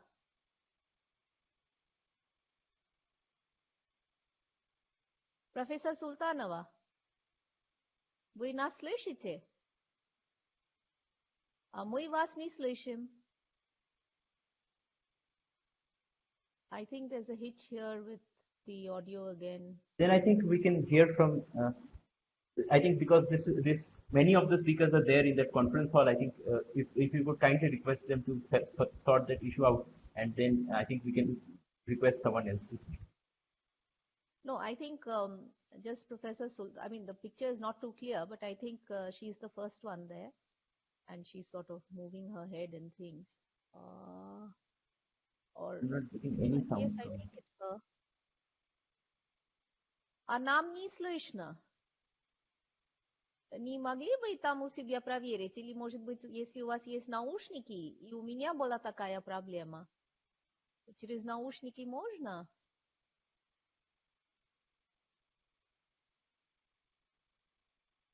Мы вас не слышим. I think she's speaking. From the picture, it looks as if she's...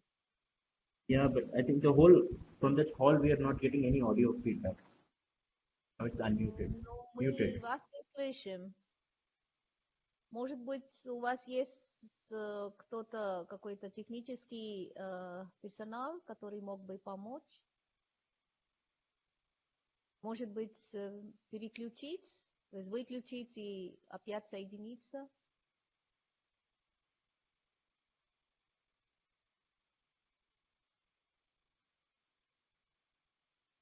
Would your side be able to help technically? Of course, I don't think that happened in my case, but I I've asked. Yeah. don't have any. I will try to connect the embassy and see if Pakistan can help us connect to the UWED. Может, если вы нас слышите, то, может быть, через минут 5 кто-то другой может пока говорить, кто-то другой выступит, потому что мы вообще вас не слышим. Постарайтесь выключить и включить. Mr. Das, we suggest we can move on so until they fix with their problems, technical problems. So we can move on to the next speaker. Sure. I think let me request Dr. Etibor, Mr. Bakhodir Ayupov, Deputy Director of the IT Park Uzbekistan, to kindly make his address. Hello, can you hear me? Of course, we hear you. Yes, excellent. Thank you very much. Ladies and gentlemen, it is a great honor for me to represent IT Park in this conference. As a matter of fact, it is an especially outstanding honor for me to represent IT Park in this particular conference because this organization of ours has been set up because of our Indian partners and with our Indian partners. The idea of setting up the IT Park in Uzbekistan has evolved after the visit of our president, Shavkat Miramonovich Mirziyoyev, to India, from where he came back with this idea, and a bit more than a year and a half from that time, we are now here already with outstanding results. The idea was to set up an organization that could become sort of a gateway to IT industry in Uzbekistan, and we have become such an organization. So if we consider the Ministry for Developing Information Communication Technologies as the regulator of this sphere, IT Park is now one of the main executive or implementing agencies in Uzbekistan responsible for developing IT sector, the private IT sector in Uzbekistan, as well as for creating or facilitating the creation of startup ecosystem.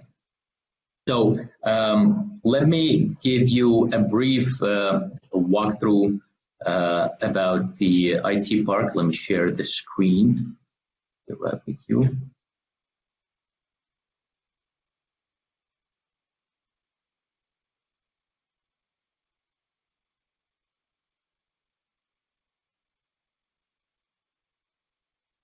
Can you see the presentation?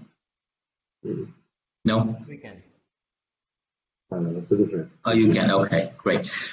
So IT Park, as I said, is one of the main implementing agencies of the ministry. It is an LLC in its legal form, but the main shareholder of IT Park is the Ministry for Developing ICT in Uzbekistan. So, as I said, this organization has been set up in a very close partnership with our Indian partners. But the model that IT Park has taken up in its development was that of Belarus, because we have seen a great success of High Technology Park. And in a way, we have developed a very similar model, but have extended the model to include several other areas of activities. So, and they are, as you can see, the main ones are infrastructure. We have about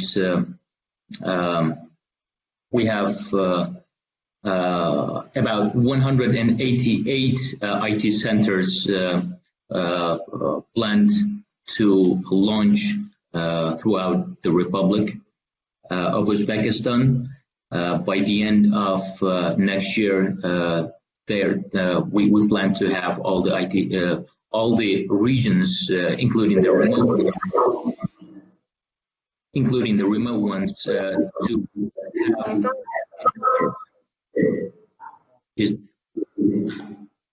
Is there noise? Can you hear me? Please continue. Please continue. We are actually having audio feedback from the conference room. I think. Oh, okay. Please continue. Okay. So, infrastructure, other than the affiliates or branches of IT Park in regions and IT centers in all the districts of Uzbekistan, we have a huge construction project ongoing right now around the administrative building of IT Park. We have construction projects worth around $260 million. That all is being committed by a number of investors, different companies partnering up with IT Park. And as I said, we are the main agency responsible for facilitating development of startup ecosystem. IT Park has launched and is running its own acceleration and incubation program. And we, throughout this considerably or comparatively short period of time, we have observed a significant increase in quantity and quality of local startups. Residency. This is one of the main components that we have taken up from the Belarus High Technology Park. We provide tax exemption to all the IT companies registered as residents of IT Park. We have 114 companies, IT companies registered as residents of IT Park so far, and all of them are provided exemption from all taxes. And when I say all taxes, I mean all taxes, which allows them to concentrate on their main activities and, of course, pose very competitive prices for their products and services. Business process outsourcing, IT outsourcing is another area that our particular department is working on. We have recently registered a representative office in the United States, and we have a representative there who is already working on engaging projects from the United States to Uzbekistan. And this is an area that I would like to address with to our Indian partners to continue our work, our cooperation, but that comes later. When we talk about international cooperation, we of course mean all the areas that you see on the screen right now. Of course, it's job creation. We have about 60%, more than 60% of our population is constituted by young people, very educated, very talented young people that could allow us to position Uzbekistan in the future as a very interesting source of human resources for many IT companies now coming into Uzbekistan. Popularization of companies and specialists is another objective that we are aiming at. Now, we are here to promote all our residents, and this is what we are doing in the United States right now. If we have any potential investors willing to invest in our startup projects, local projects, we are here to support this kind of cooperation too. And of course, the main objective of IT Park is to increase the export of IT services. By doing so, by working on all these areas, we are trying to build the image of a progressing country. Unfortunately, because of certain shortcomings that we had during the last 25 to 26 years since Uzbekistan has become independent, we have been closed up in many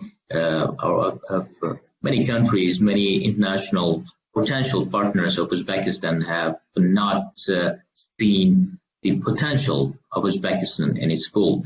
And because of this new administration we have, Uzbekistan has now opened up its doors, and we are trying to show to the international community that Uzbekistan is a place where you can do business. And this is a very brief overview of the current state of our residents' performance. Now, the figures on the right have changed, of course, to this day. These are the figures for the first half, and we are more interested in increasing, as I said, export of IT services and products.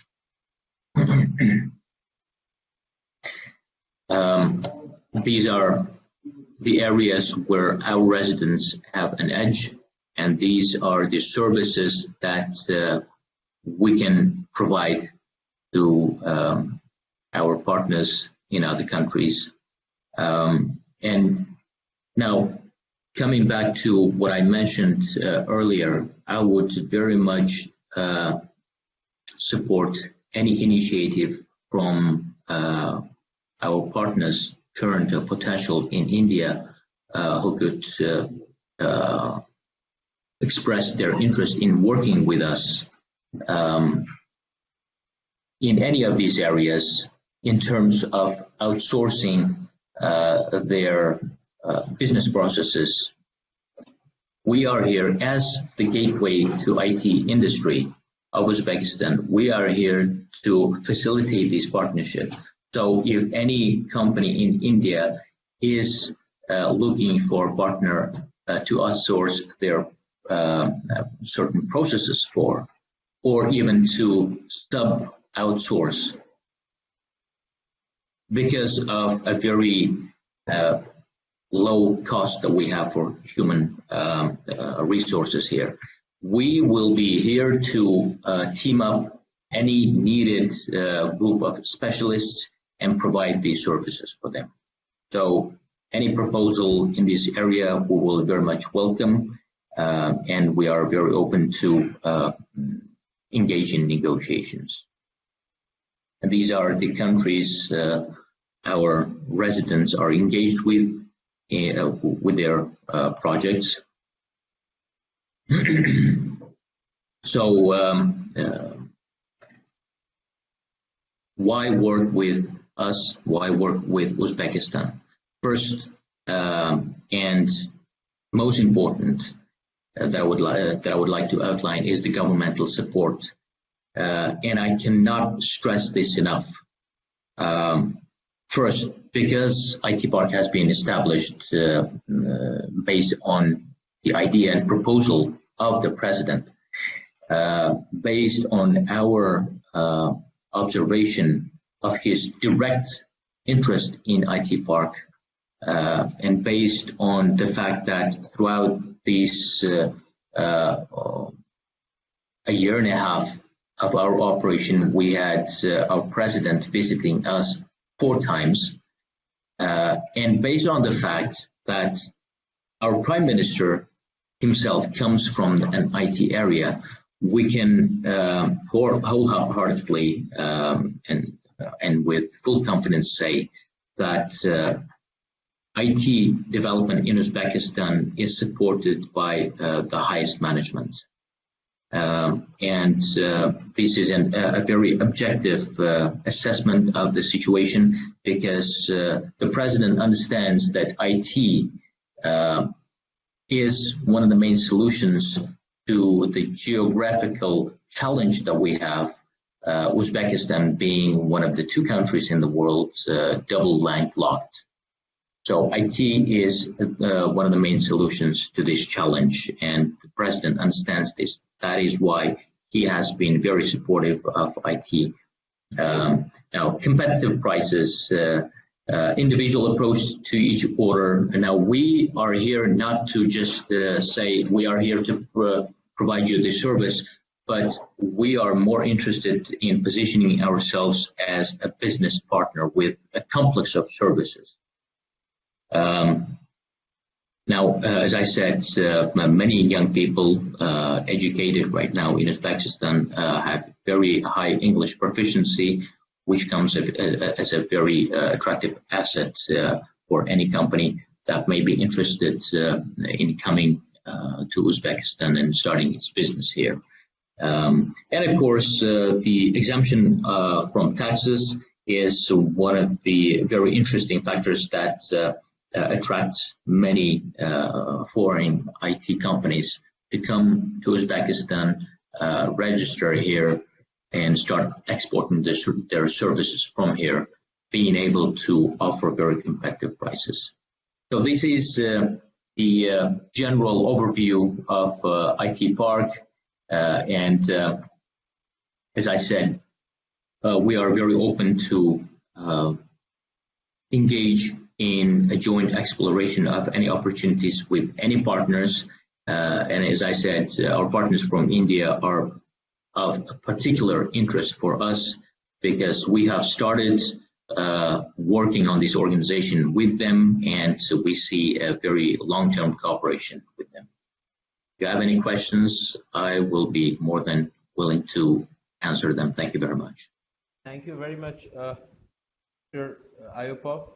And you have outlined the goals and the potential of the IT Park Uzbekistan. And I can tell you that of the areas that you highlighted, we would be glad to collaborate with you on the areas of game development, because we have a very strong electronic gaming unit. And as you know, at this moment in India, there are around 220 million gamers, electronic gamers, and who play at least 45 minutes per day.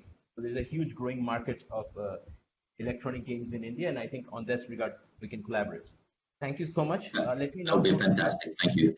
Thank you. Thank you. We can collaborate through the embassy. I would request the Embassy of Uzbekistan in India to kindly coordinate the thing.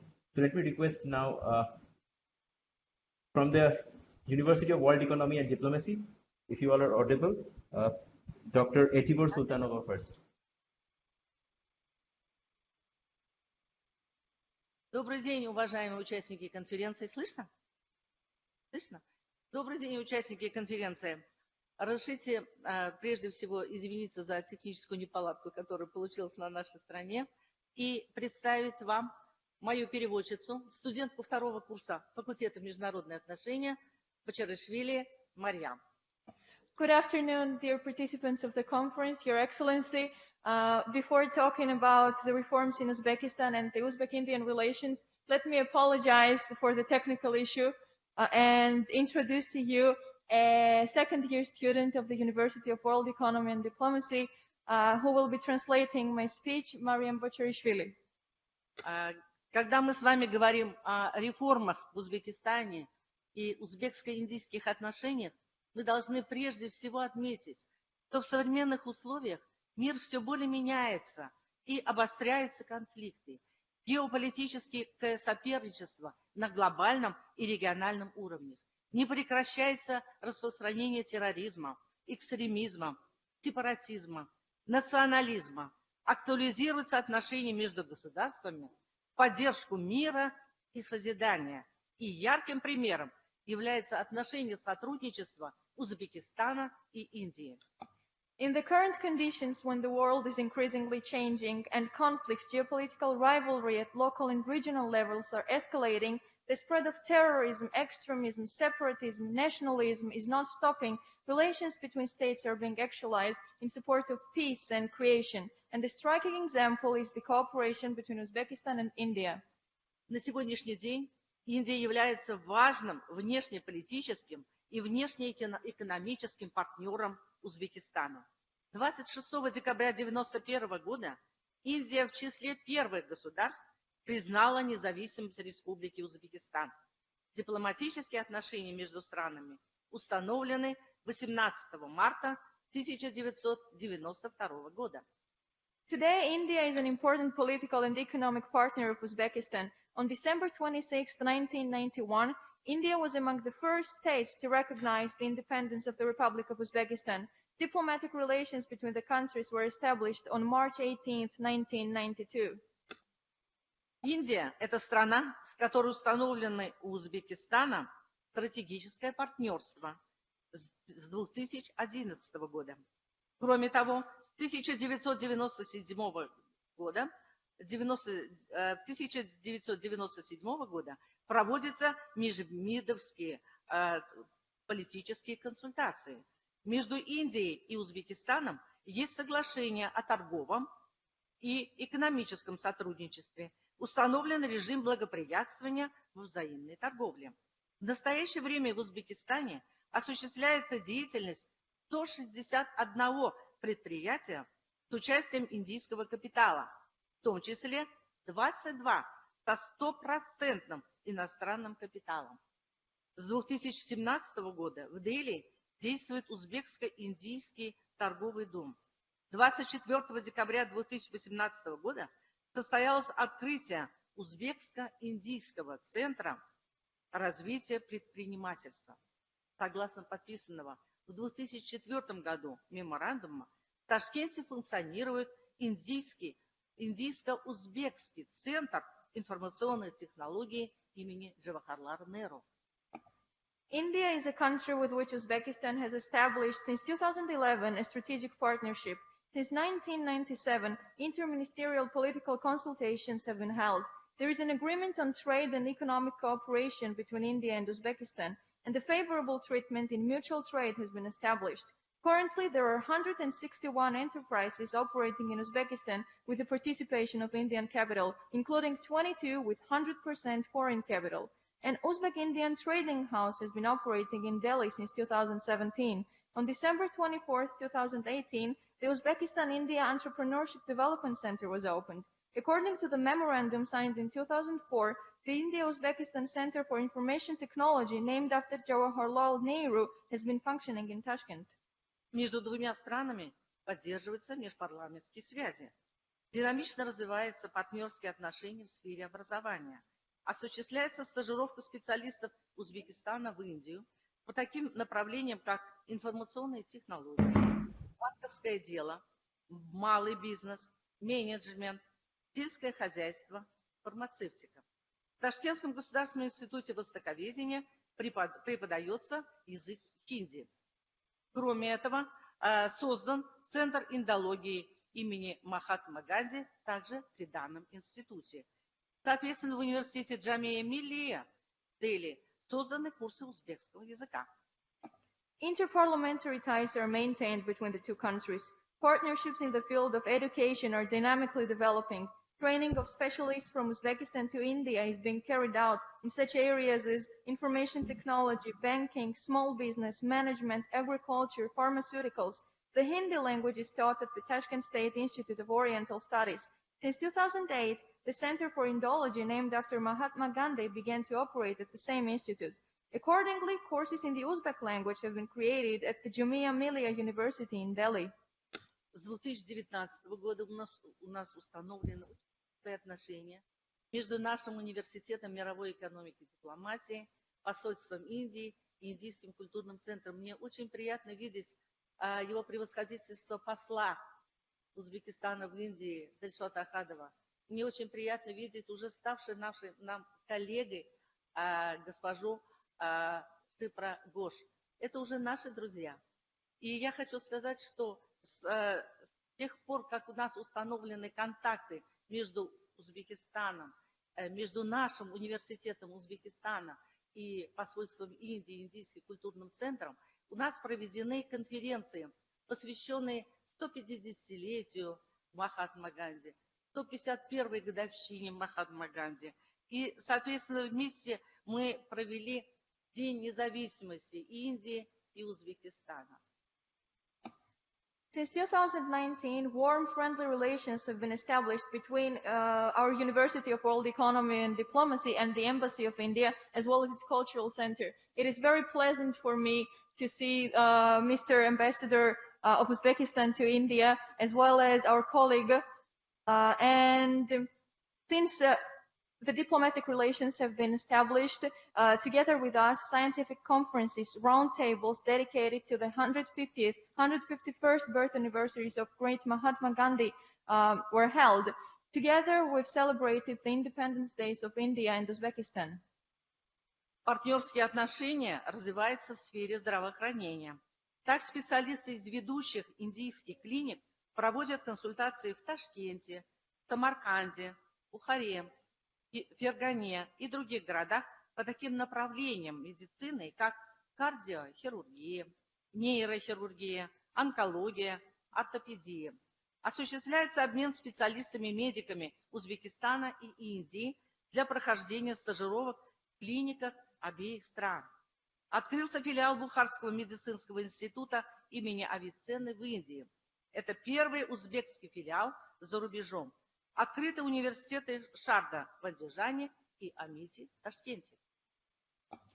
Partnerships are also developing in the healthcare sector. Thus, specialists from leading Indian clinics conduct consultations in Tashkent, Samarkand, Bukhara, Fergana, and other cities in such areas of medicine as cardiac surgery, neurosurgery, oncology, orthopedics. There is an exchange of medical specialists from Uzbekistan and India for internships in clinics of both countries. A branch of the Avicenna Bukhara Medical Institute was opened in India. This is the first Uzbek branch abroad. Sharda University in Andijan and Amity University in Tashkent have been opened. Расширяются контакты в области воздушного транспорта. Есть авиарейсы из Ташкента в Дели и Амритсар.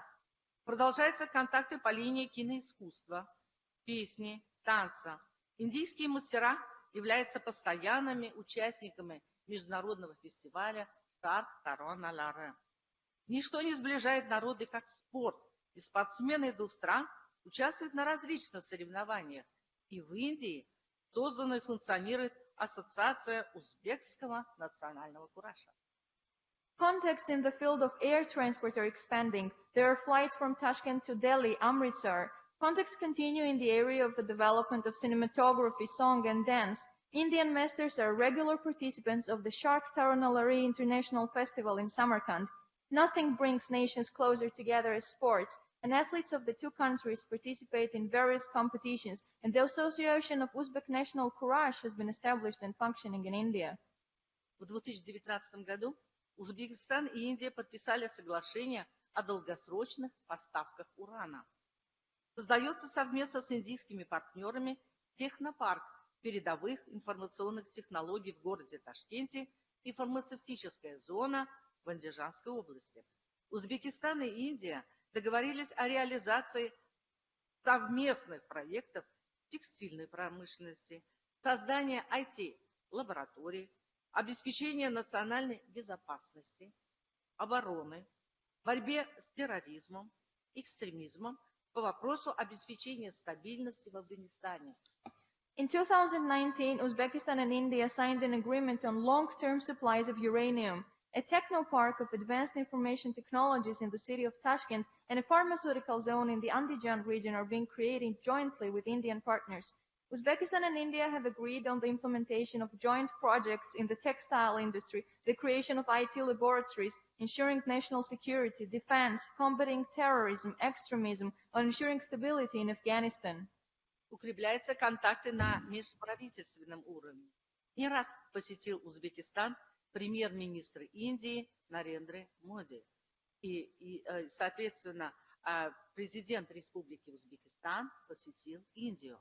Вместе главы государств участвуют в работе международных организаций. В частности, 10 ноября 2020 года обе страны участвовали в работе одной из ведущих международных организаций современности, причем в условиях пандемии онлайн Шанхайской организации сотрудничества. Словом, Узбекистан и Индия заинтересованы во всех отношениях сотрудничать друг с другом. Я надеюсь, что эта совместно проводимая конференция даст дорогу нашим дальнейшим контактам во всех сферах, даст импульс новым страницам развития традиционной, публичной и цифровой дипломатии. Спасибо за внимание. Contacts are being strengthened at an intergovernmental level. More than once was Uzbekistan visited by the Prime Minister of India, Narendra Modi, and India by the President of Uzbekistan, Shavkat Mirziyoyev. Together, the heads of the states of Uzbekistan and India participate in the work of international organizations. Namely, on November 10, 2020, both countries took part in the work of one of the leading international organizations, and online in the context of the pandemic, the Shanghai Cooperation Organization. In a word, Uzbekistan and India are interested in cooperating in all respects, and I hope that this joint conference will also give way to our further contracts in all spheres, will serve as an impetus for new pages in the development of traditional public and digital diplomacy. Thank you for attention. Уважаемые участники конференции, у нас присутствуют здесь и студенты Университета мировой экономики и дипломатии. Это будущие эксперты по узбекско-индийским отношениям. И если можно, если позволяет время, они бы тоже хотели сказать несколько слов. Dear participants of the conference, here with us, there are also some other students of the University of World Economy and Diplomacy who are future experts in the field of Indian and Uzbek relations. And if the time allows us, they would also like to share some of their ideas about the topic of the conference. Thank you. So we can have the speakers as per your. So I thank Dr. Etibor Sultanova, Professor of the University of World Economy and Diplomacy, for her words on the cooperation between India and Uzbekistan and the strong partnership that exists. Now I know that there are some students from the university who would like to present their work, and so let me request first Fazlidin Jamalov. He would be student would be speaking on Mahatma Gandhi, the Great Soul. He's a second-year student of the Faculty of International Relations. Thank you very much. His Excellency, Mr. Ambassador, dear participants of the conference, as a representative of the younger generation, it's a great honor to attend to this meeting, which is dedicated to familiarizing the relations between Uzbekistan and India. A special place in modern Uzbek-Indian relations is occupied by the ideas of the great father of India, Mohandas Karamchand Gandhi. As a fighter for the independence of India, he is known to the world as a man who proposed its peaceful implementation. And the strength of the founder of independent India lay in the fact that he was ready to engage in dialogue with even the most odious world leaders. And today his ideas continue to inspire people around the world. The theory of Gandhism is a philosophical concept of non-violent struggle. It was called Satyagraha, which literally means of non-violent truth, and agraha, firmness. This is a truth firmly held by the ideology of Mahatma Gandhi for more than 300 decades. He was loyal to her until the end of his 78 years life. Achieving independence, the desire to see India and its people free from the yoke of colonization was the main desire of this great man. For this good feeling, excellent ideas, Rabindranath Tagore called him great soul. In particular, a number of events dedicated to relations between Uzbekistan and India that were held at the University of World Economy and Diplomacy. A special place among them is occupied by the International Conference 105th anniversary of the birth of Mahatma Gandhi. And as a result of this event, I, with the Professor Sultanova, published the book, Find the Targets, the Resources Will Be Found, which tells about the great father of India, Mahatma Gandhi, his followers, and also touched the aspect of Uzbek-Indian relations. And at the end of my speech, I would like to read you a couple of lines from this book. If you want the world to change, become the change yourself. Thank you very much for your attention. Thank you very much. Thank you very much for your presentation on Mahatma Gandhi. Now let me request Ms. Ilmijanova Marinaxon. She's an international relations faculty and of the second grade student of the international relations faculty. She'll be speaking on Indira Gandhi, the Great Soul. Good afternoon, dear participants. At the head of the Leader Girls Club of the University of World Economy and Diplomacy, I especially wanted to speak about the woman leader who also wanted to be like Indira Gandhi. Indira Gandhi is called the Iron Lady of India in homeland. In addition, she established herself as the strongest prime minister and president of the Congress party. She overcame all obstacles and proved that she is the most powerful prime minister in a country. She was the first and only female prime minister of India. She worked hard to help women gain more rights and also sacrificed her life to save the lives of other Indian citizens from terrorist attack. Indira Gandhi's actions reflect her dedication and perseverance. Indira Gandhi was a hero to many people because she personifies a powerful woman with her resilience. Today, many women can do the same work as men and receive the same amount of money as men. Indira also showed people that we should always live and work not only for the benefit of ourselves, but also think about the people around us, in this case, the society and the state. In India, the name of Indira Gandhi is still pronounced with great awe and respect. She became the first woman in India to achieve a political Olympus, and by right she still remains as example of firm will, unshakable spirit, and boundless love for her people.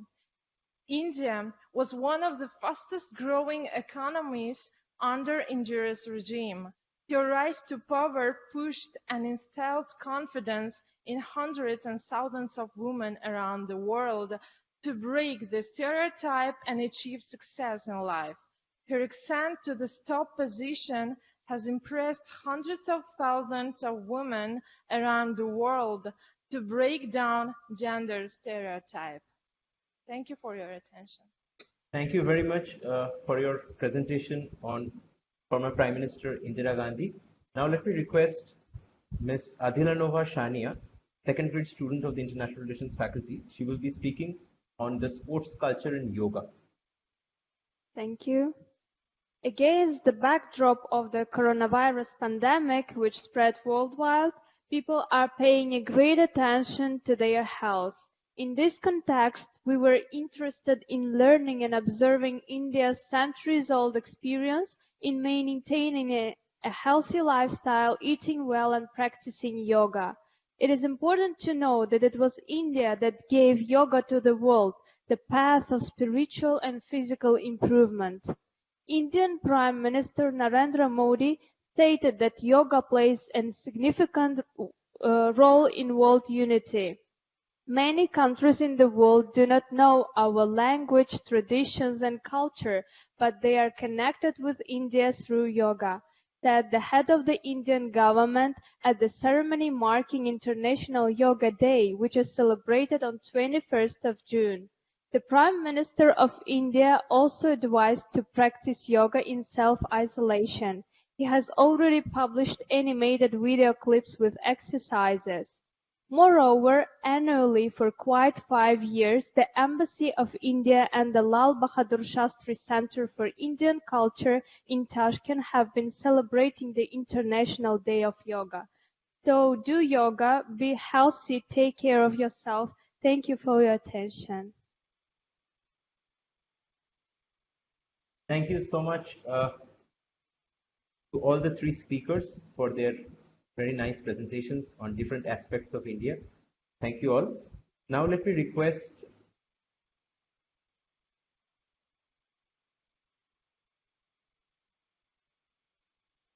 Mrs. Nadira Berdimuratova from the Ministry of Tourism to kindly deliver her address. She's from the State Committee of the Republic of Uzbekistan for Tourism Development, the head of International Cooperation Department. If you could kindly make your presentation. Excellencies, Ambassador, professors, dear colleagues, ladies and gentlemen, let me express my sincere gratitude for your invitation to this conference, and it's my great pleasure to take part in discussion of such an important topic of Uzbek-India relations. And everybody knows that Uzbekistan is the center of the Great Silk Road and heart of Central Asia. Since ancient times had attracted the attention of travelers from all over the world. Uzbekistan is a connecting bridge between East and West, borders with all Central Asian states. Due to geographical location in the middle of Silk Road, Uzbekistan has been assigned the status heart of the Silk Road.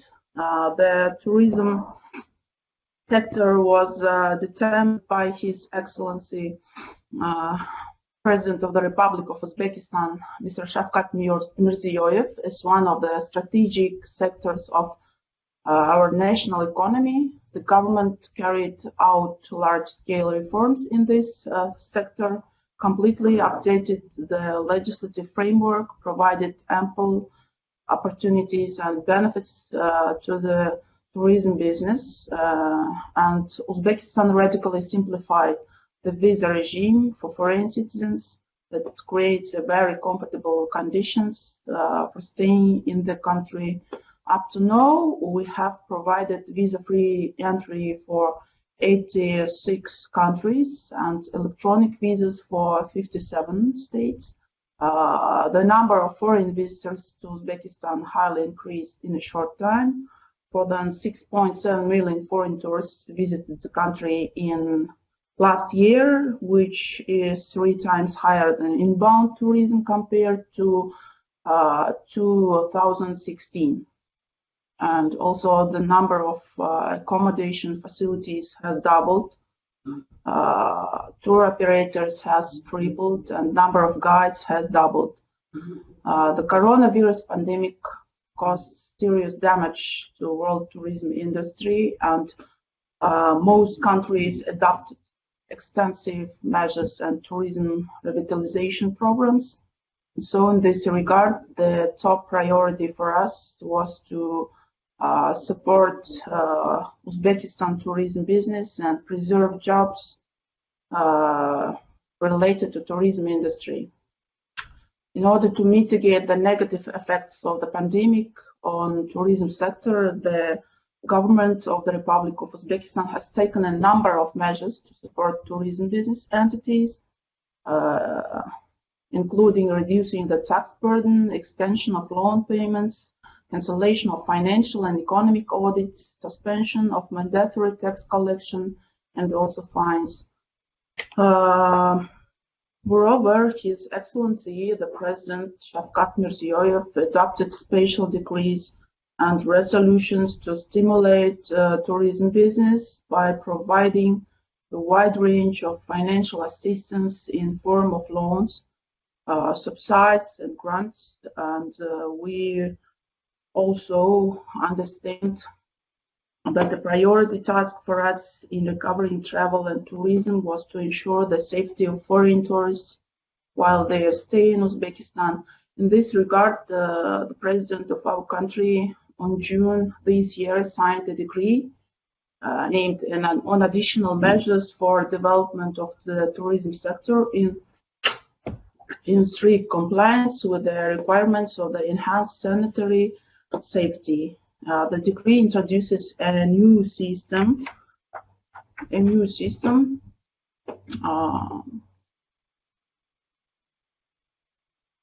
Safe Travel Guaranteed. It's a name with Safe Travel Guaranteed, designed to become a kind of safety cushion for foreign tourists. Also, I want to emphasize that today the priority goal for the committee, for the State Committee for Tourism Development, is to regain indicators of last year and ensure further sustainable development of the industry. At the same time, it remains important to take into account those significant changes in behavior and demand of tourists due to pandemic, including decrease in the number of people in tourist group, growth and demand for certain types of tourism such as ecotourism, mountain tourism, and medical tourism, and etc., preservation or reduction of the average bill for a trip, propose new tourism routes and recreation facilities. In this regard, during the pandemic, our committee has directed a significant effort towards improving the tourist infrastructure. New hotels, resorts, and recreation zones have been opened. Travel products and routes have been diversified. For example, a modern world-class Silk Road family resort opened in Navai region, which includes a resort, hotel, beach, health complex, water park, and other facilities. In Bukhara region, we have Bukhara Desert Oasis and Spa. And also, I want to add that at the same time, the Republic of Uzbekistan have paid special attention to fasten joint travel routes and products within Central Asian region. In order to achieve above mentioned tasks, we are sure that the cross-border tourism is the best way to provide foreign tourists with a unique opportunity to experience an authentic way of life, feel the culture, national flavors and traditions of Central Asian population. And if we talk about Uzbek-Indian relations in the field of tourism, we have to admit that India is one of the most priority travel markets for us, for our country. And as you may know, we have renewed agreement between the government of the Republic of Uzbekistan and the government of Republic of India on cooperation in the field of tourism of October 2018. And in addition, we have been successfully implementing the tourism cooperation program between the State Committee of Tourism Development of Uzbekistan and the Ministry of Tourism of India for 2018 and 2020. Uzbekistan and Indian tourism sector, tourism business, actively participate in fairs, in forums, in conferences in the field of tourism organized in both countries. For example, Tashkent Annual Tourism Fair, Ziorat Tourism Fair, Investment Forum, International Investment Summit, and also investment summit in Gujarat, in Gandhinagar city, the luxury symposium in Delhi, and a lot of other forums and etc. Moreover, in March last year, famous Indian fashion designer Miss Ritu Beri was appointed as tourism ambassador of Uzbekistan to India. It's especially pleasant to observe fruitful and promising cooperation in cinema tourism. Famous film companies of India like Panorama Studios, Turn Voyage, MA Entertainment, Like Entertainment, and a lot of others are shooting their films on our country, and joint efforts of the committee and the ministry, along with the activities of the private sector, are reflecting in tourism statistics of Uzbekistan and India. And so in 2017, tourist arrivals from India to Uzbekistan was 16.7 thousand visitors, while in 2018, 21,000. It's increase of 28%. And by the end of last year, this number have reached almost 28,000, despite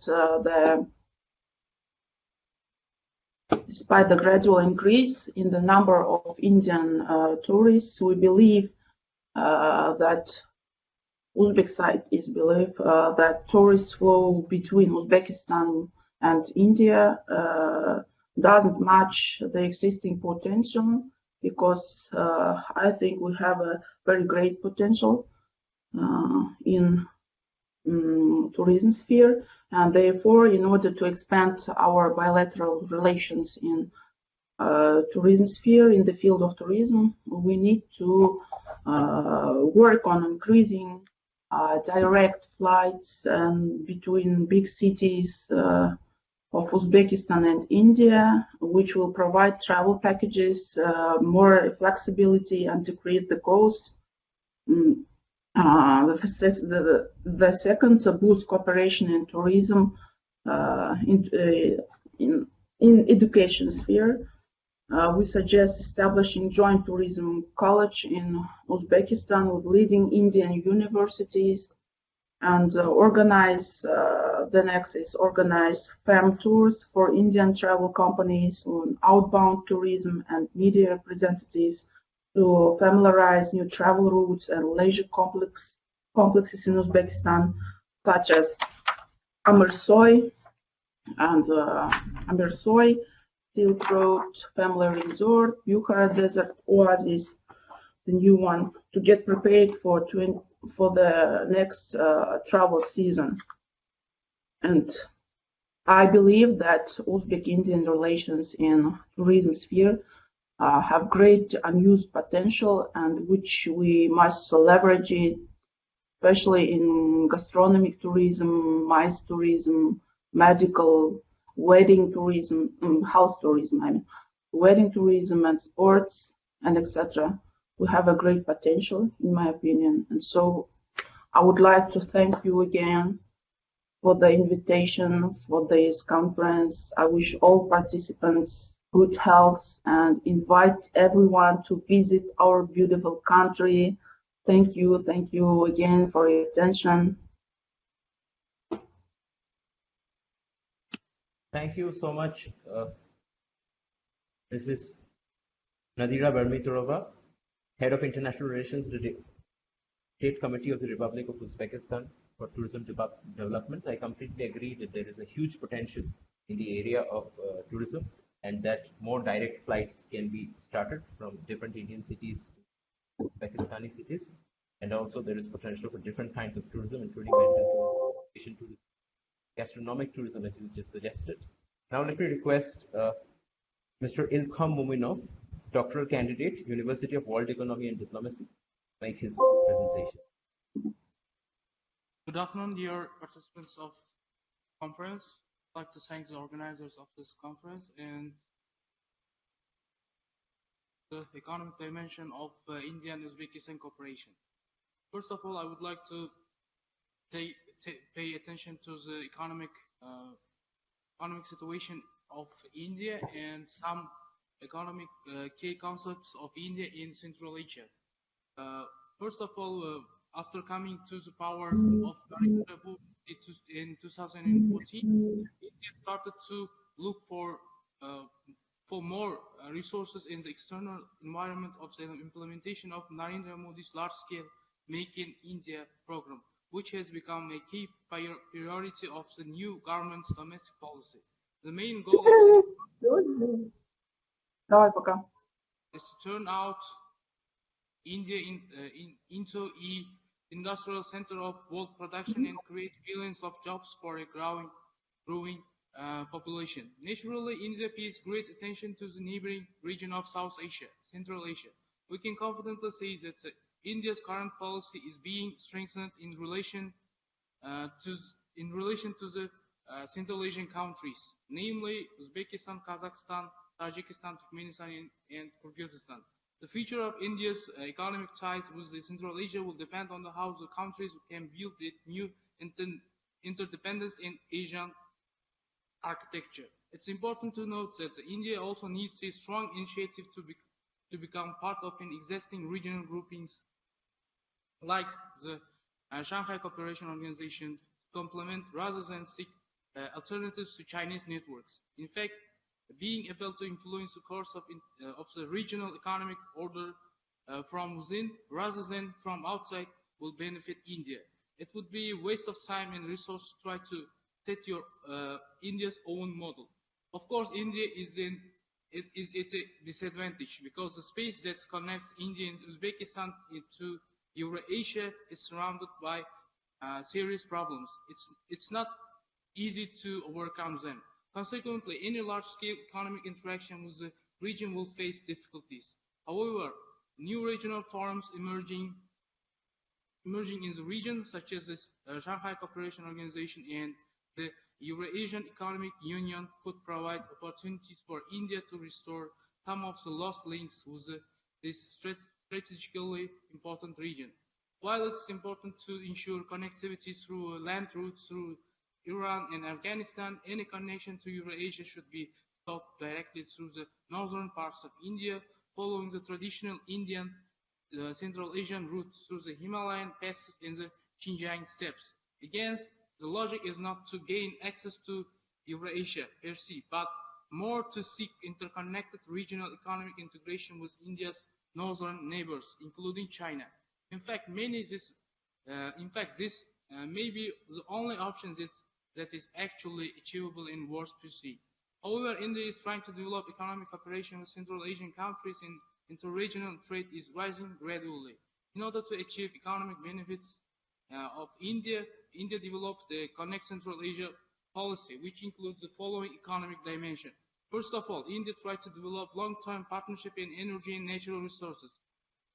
India currently is in need of developing and taking many energy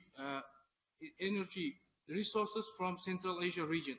For example, India and Kazakhstan have had agreed to provide some energy resources to export to India. And secondly, to cooperate in the production of profitable crops with value addition. Thirdly, to participate in the construction sector. Fourthly, to help set up several medium-sized industries by India. Fifthly, and to help increase trade and investment Indian banks to expand their presence in Central Asia. We know that Central Asia tries to develop its bilateral trade, but there is only one bank who serves for Indian businesses in Central Asia. If we look through the Indian-Uzbekistan economic cooperation, we can see that you can see the 5-year trade turnover between India and Uzbekistan, and there's been a drop in trade over the past 2 years, and this is due to the fall in the resource prices at the beginning of 2017, which is why the cost of exports from the region has decreased because almost all part of the export-import turnover between Central Asia and India. It's highly based on the natural resources. Despite the increase in the trade over the past decade, India's share of trade with Uzbekistan relatively to its trade with the rest of the world remains very low. Recent data shows that pharmaceutical products, clothing, tea, and coffee, and various types of machinery are the mainstay of Indian exports to Central Asia. In the next slide, we can see that most 5 Uzbek export goods to India, and then in next slide, can you switch on to next slide? It's here we can see the most 5 Indian exports to Uzbekistan. After comparing 2 tables, we can say that India and Uzbekistan's export-import turnover mostly based on pharmaceuticals and other spheres of economic interaction. It's not developed well. Next slide, we can see that Uzbekistan's top 10 export goods in 2019, and here we can see that almost many natural resources, and including the mineral fuels and cotton, and then next slide we can see that India's import data in 2019. Here we can compare the 2 tables that most of Uzbekistan's export to world based on natural resources, where India also is in high demand. And then India and Uzbekistan are increasing diversifying mutual supplies of the goods and services, creating joint production facilities in high-tech sectors of the economy such as pharmaceuticals, information technology, chemical industry, and etc. It can be observed that the mutual trade is going down despite the both countries are trying to liberalize bilateral trade. For example, currently between India and Uzbekistan there is an agreement on giving some preferential tariffs to each other.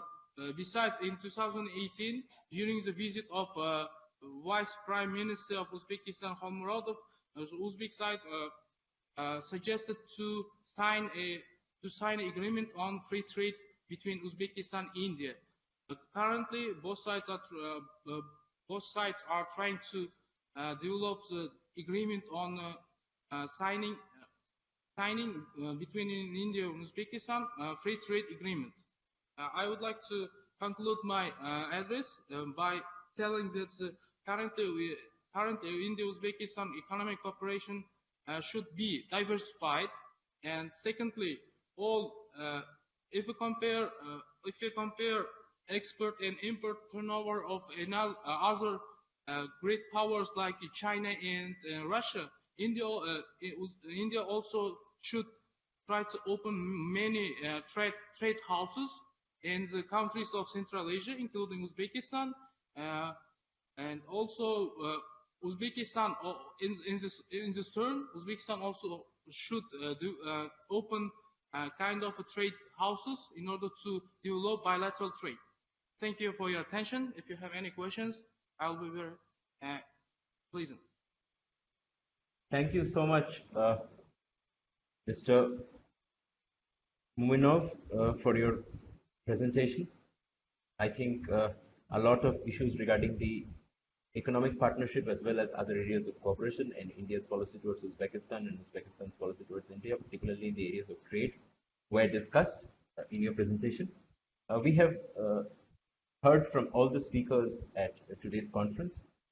We have overshot the time limit. I would request His Excellency Ambassador Akhatov to kindly deliver some concluding remarks. And we have definitely heard from a lot of aspects and a lot of areas of cooperation, and a lot of new prospects have come up. I think we can pursue this further. Request the Ambassador to share his views. Thank you very much, Dr. Das.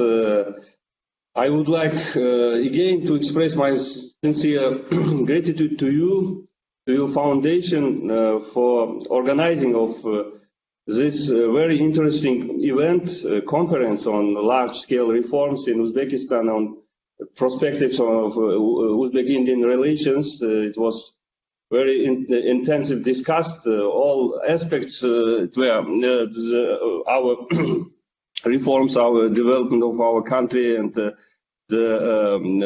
relationship between our countries, and it gives me very great pleasure seeing all of participants. I would like to thank all participants for active participation, active involving of this event, and for very interesting speeches. Of course, thank you very much for special thanks to Dr. Roy. Thank you very much. I am looking forward to seeing you soon. And Dr. Varshney, thank you very much for your speech. And of course, I hope we will also see soon and discuss about discuss the issues on Uzbek-Indian relations in science areas. It's really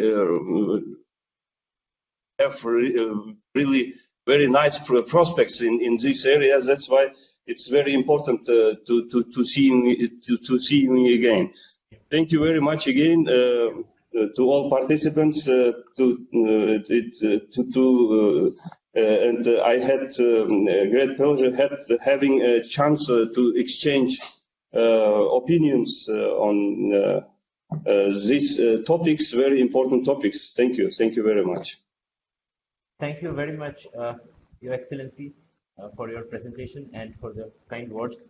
I think I thank all the participants, especially the various organizations that are part of today's event. I think first I would like to thank the Embassy of Uzbekistan to India, the Embassy of India to Uzbekistan, the International Cooperation Division, Department of Science and Technology, Government of India, University of World Economy and Diplomacy, Etibor, Uzbekistan, and the State Committee of the Republic of Uzbekistan for Tourism Development. I thank you all for being a part of this event, and we look forward to further cooperation. Thank you all.